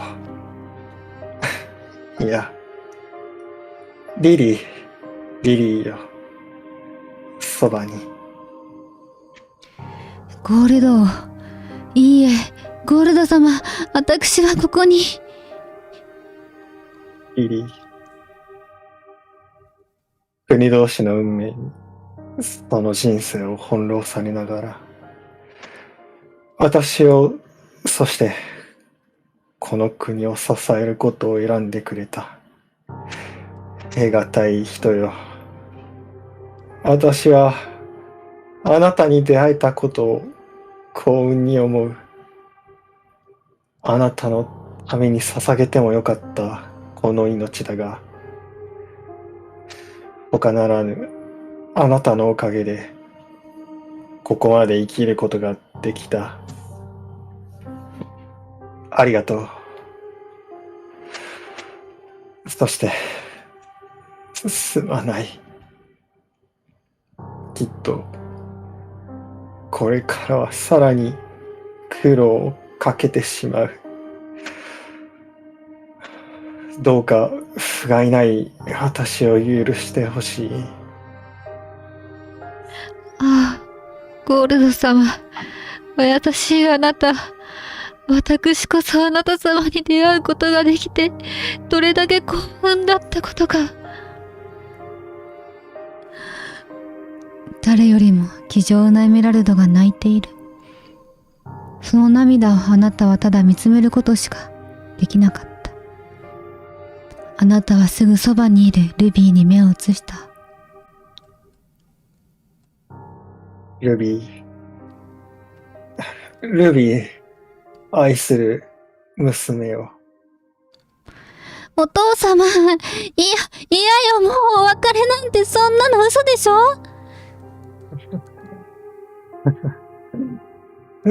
そうだな。これは別れではない。私はこれからもずっとお前を見守っている。目に見えずとも、耳に聞こえずとも、お前を愛しく思う気持ちは変わらない。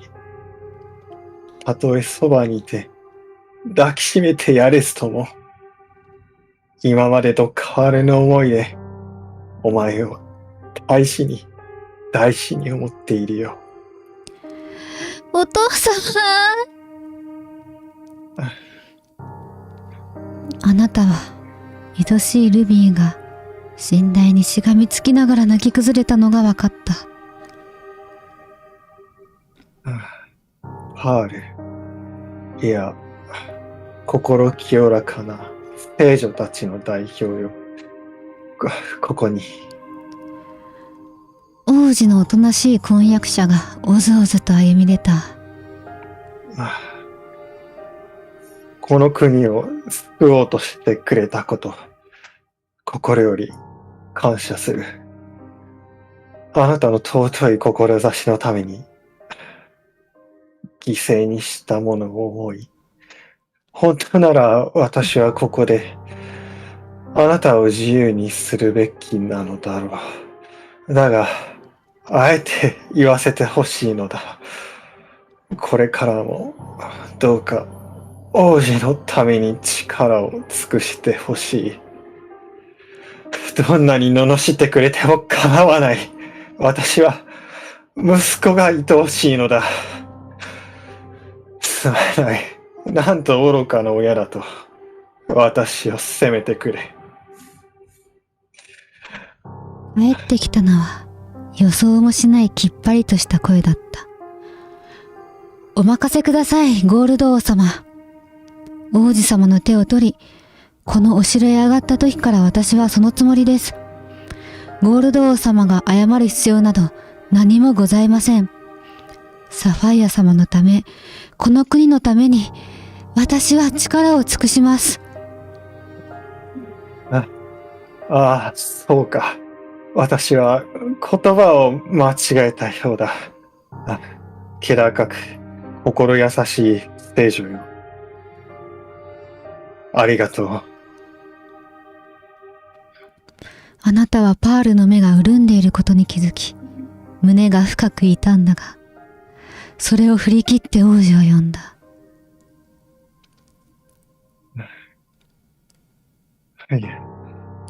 サファイア。私の自慢の息子。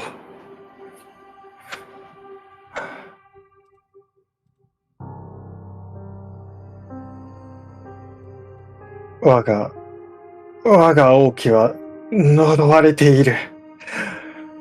23年ごとに王族で殺し合わなければならない。理不尽極まる黒い鏡の呪いだ。けれどサファイア、お前には聖女たるパールがいる。誰より優れたお前と未来への希望を持つパールなら何百年と続く我が王家の呪いを解くことができるだろう。信じているぞ、サファイア。後のことは頼んだ。ええ、どうぞお任せください。何も心配はいりません。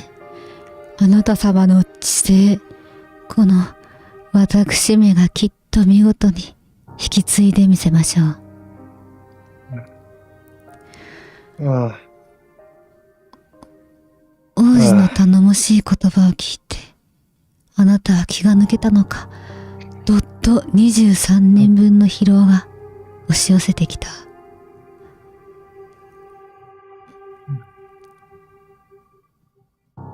大将、王妃、司祭よ。聞くがよい。ああ、私は急な病を経て死んでゆく。これが歴史に残る事実だ。よいな。もうほとんど何も見えない視界の向こう、まばらに了承する声が聞こえた。ああ、我が人生は本当に幸せなものだった。愛する国の中心で愛する者たちに囲まれ、新たな世界に旅立つことができる。ああ、みんなありがとう。ああ、本当にまるで夢物語のような日々であった。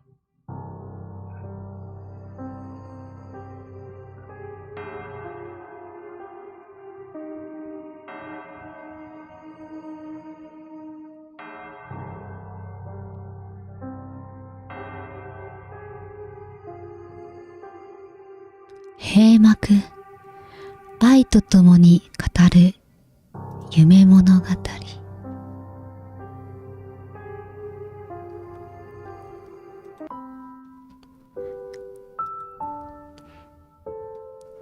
マーダーミステリー23時の夢物語、黄金王の夢。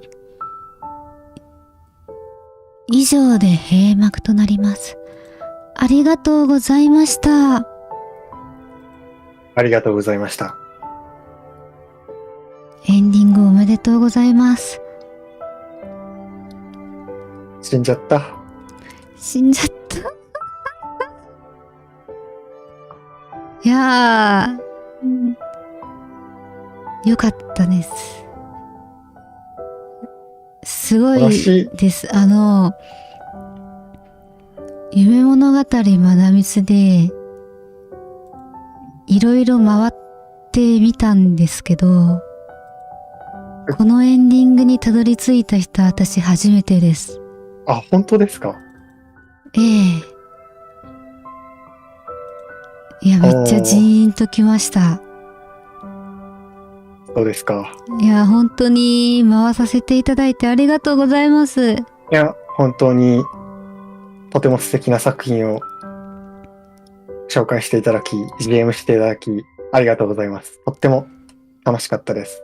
私も楽しかったです。じゃあ、最後にですね、実は、はい。PL 向けの、プレイヤーさん向けの、開示 OK な資料があるんですよ。はいはいはい。そちらをお渡しします。はい。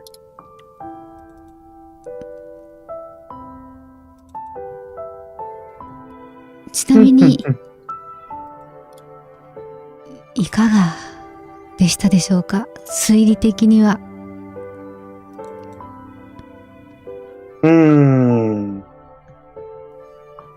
まあ、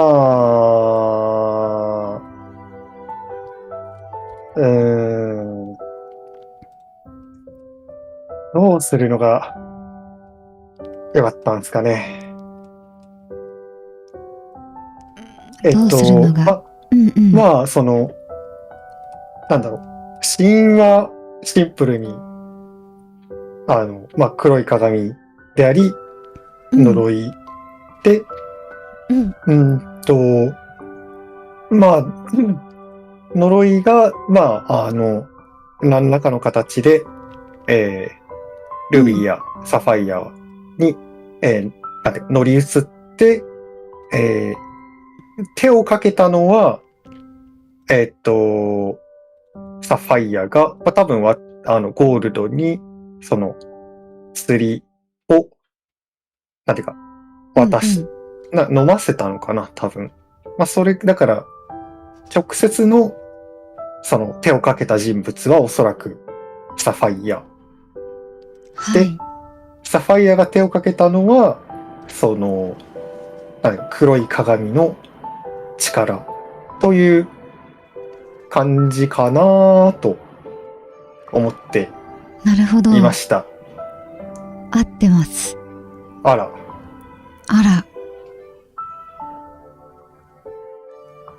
そうですね。サファイアを操って、ゴールド王に黒い鏡のような薬を渡して、とどめを刺した。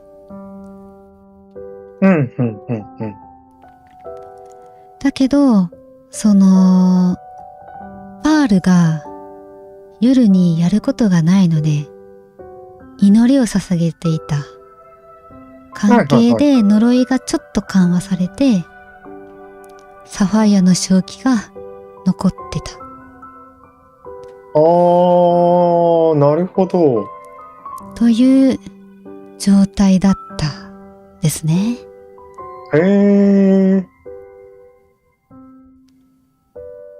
なるほど。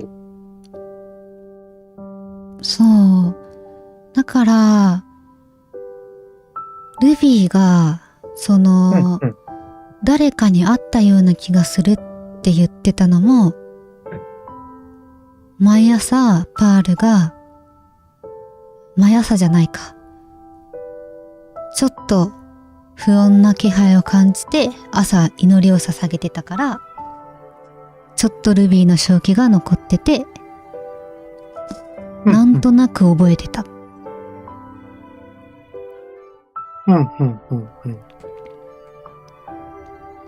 て感じですね。なるほど。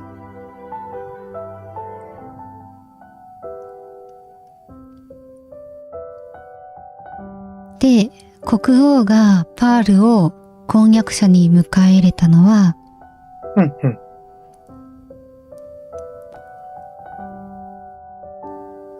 王様自体が、ゴールド王自体が、精神力が強い人で、完全に黒い鏡に支配されてなかったから、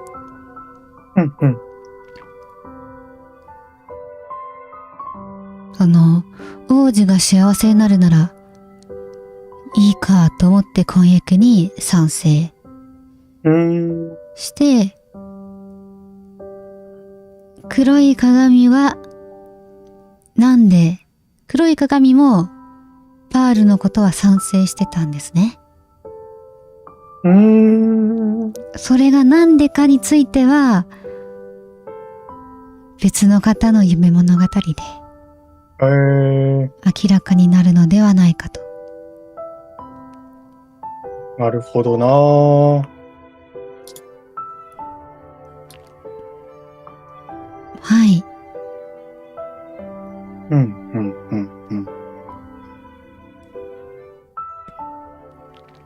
よろしければいろいろ回ってみてください。はい。いや、なんか、なるほど。なんか、行きたくねえな、これっていうので躊躇してたので、プラチナって、私殺してます？そうです。うわぁ、変な笑いしちゃった。そんなもうやっちゃってたんだ、家族。あらなぁ。そう。ゴールドを操って、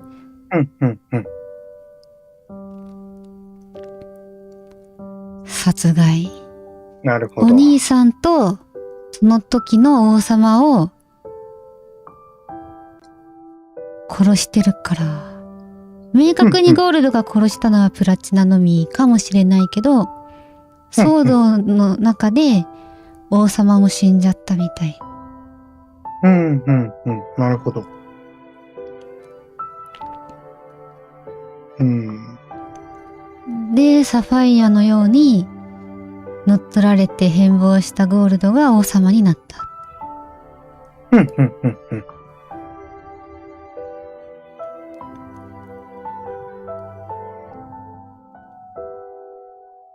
うーん。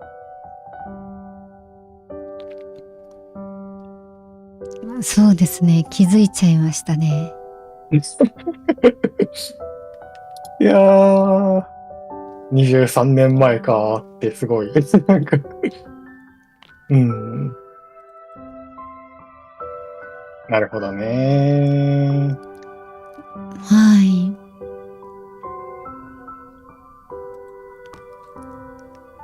あとね、うんうん。もしよかったら、はい。配布用のエンドカードがありまして、何いいね、エンドカード。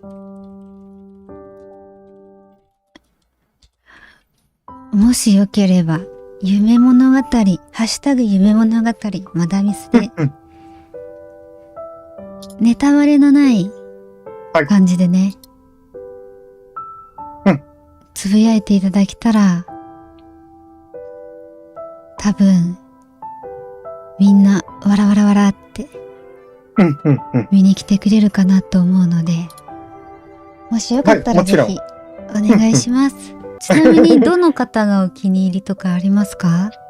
キャラクタそうです、そうーですよね。です。難しいなぁ。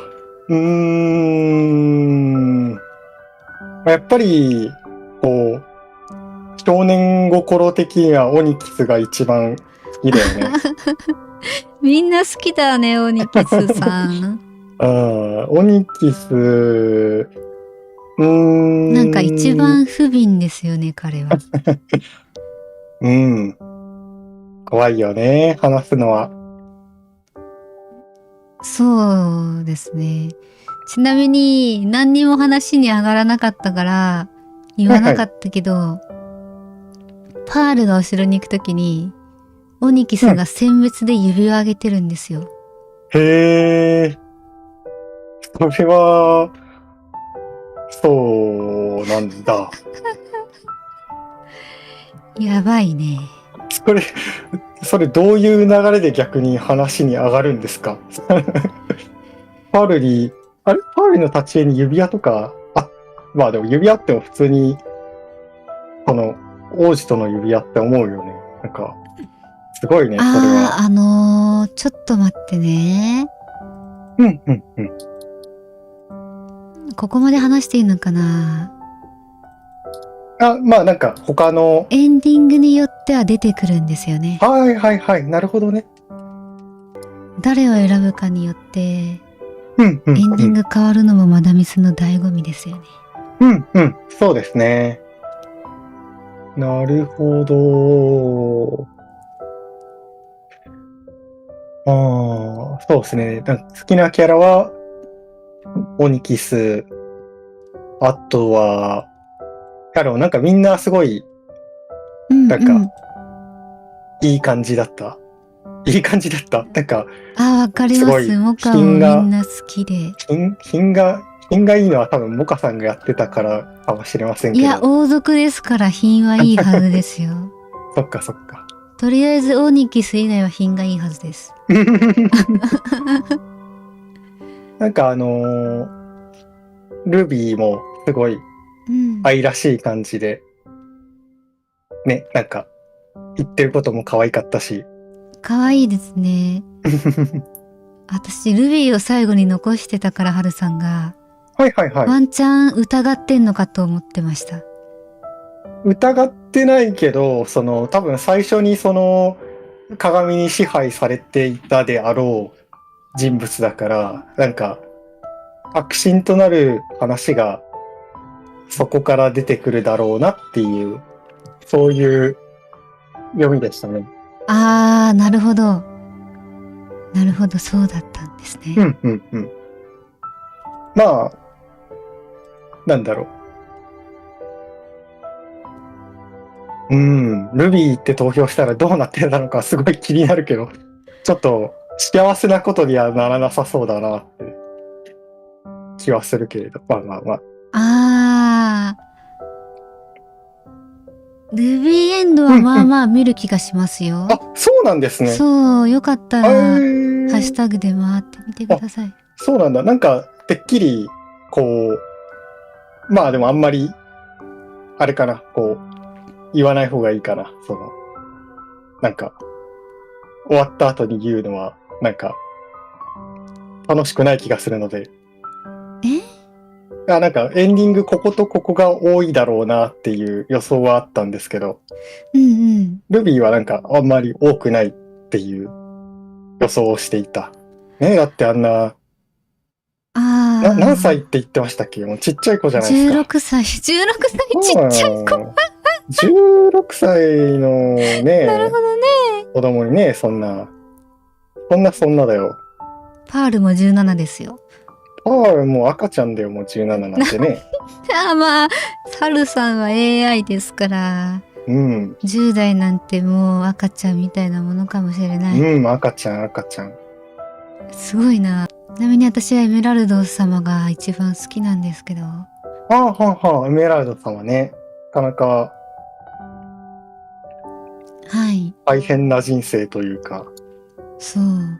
で、この夢物語マダミス、23時の夢物語なんですけど、後日談みたいなの公式が出してくれてるんですよ。へー。後日談後日談でもないな。言い方を間違えてしまった。プレイした後に、ちょっと楽しめるおまけコンテンツみたいな読み物ですね。いや、怖いな。後日談じゃないです。過去の話です。すいません。それでエメラルド様の過去の話があって、嬉しかったなっていう話です。まあ、どんな話だったかは気になる方いたら、回収してください。いやー、気になっちゃう、私。気になっちゃう。すごいね、エメラルド様。いやー、そうね、悩んだよね、なんか、なんていうの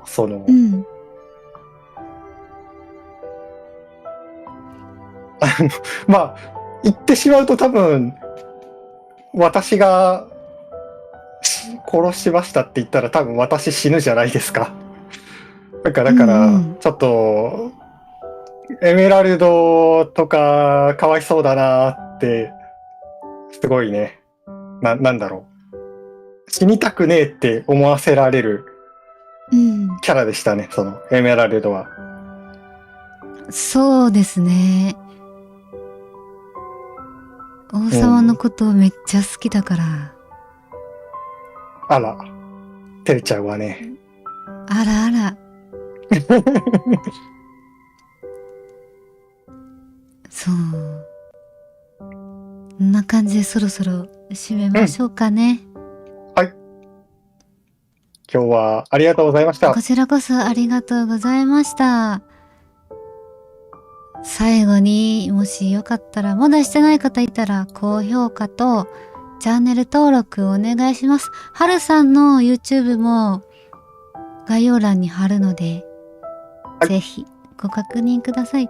はるさんは他にも、こちらこそありがとうございます。他にもはるさん TRPG されてましたよね。はい。私のチャンネルは、TRPG のプレイリストもあります。はい。ので、よかったらそちらも楽しんでいただけると幸いです。はい。ぜひそちらの再生リストもご覧ください。それでは、また次の動画でお会いしましょう。ありがとうございました。ありがとうございました。ありがとうございました。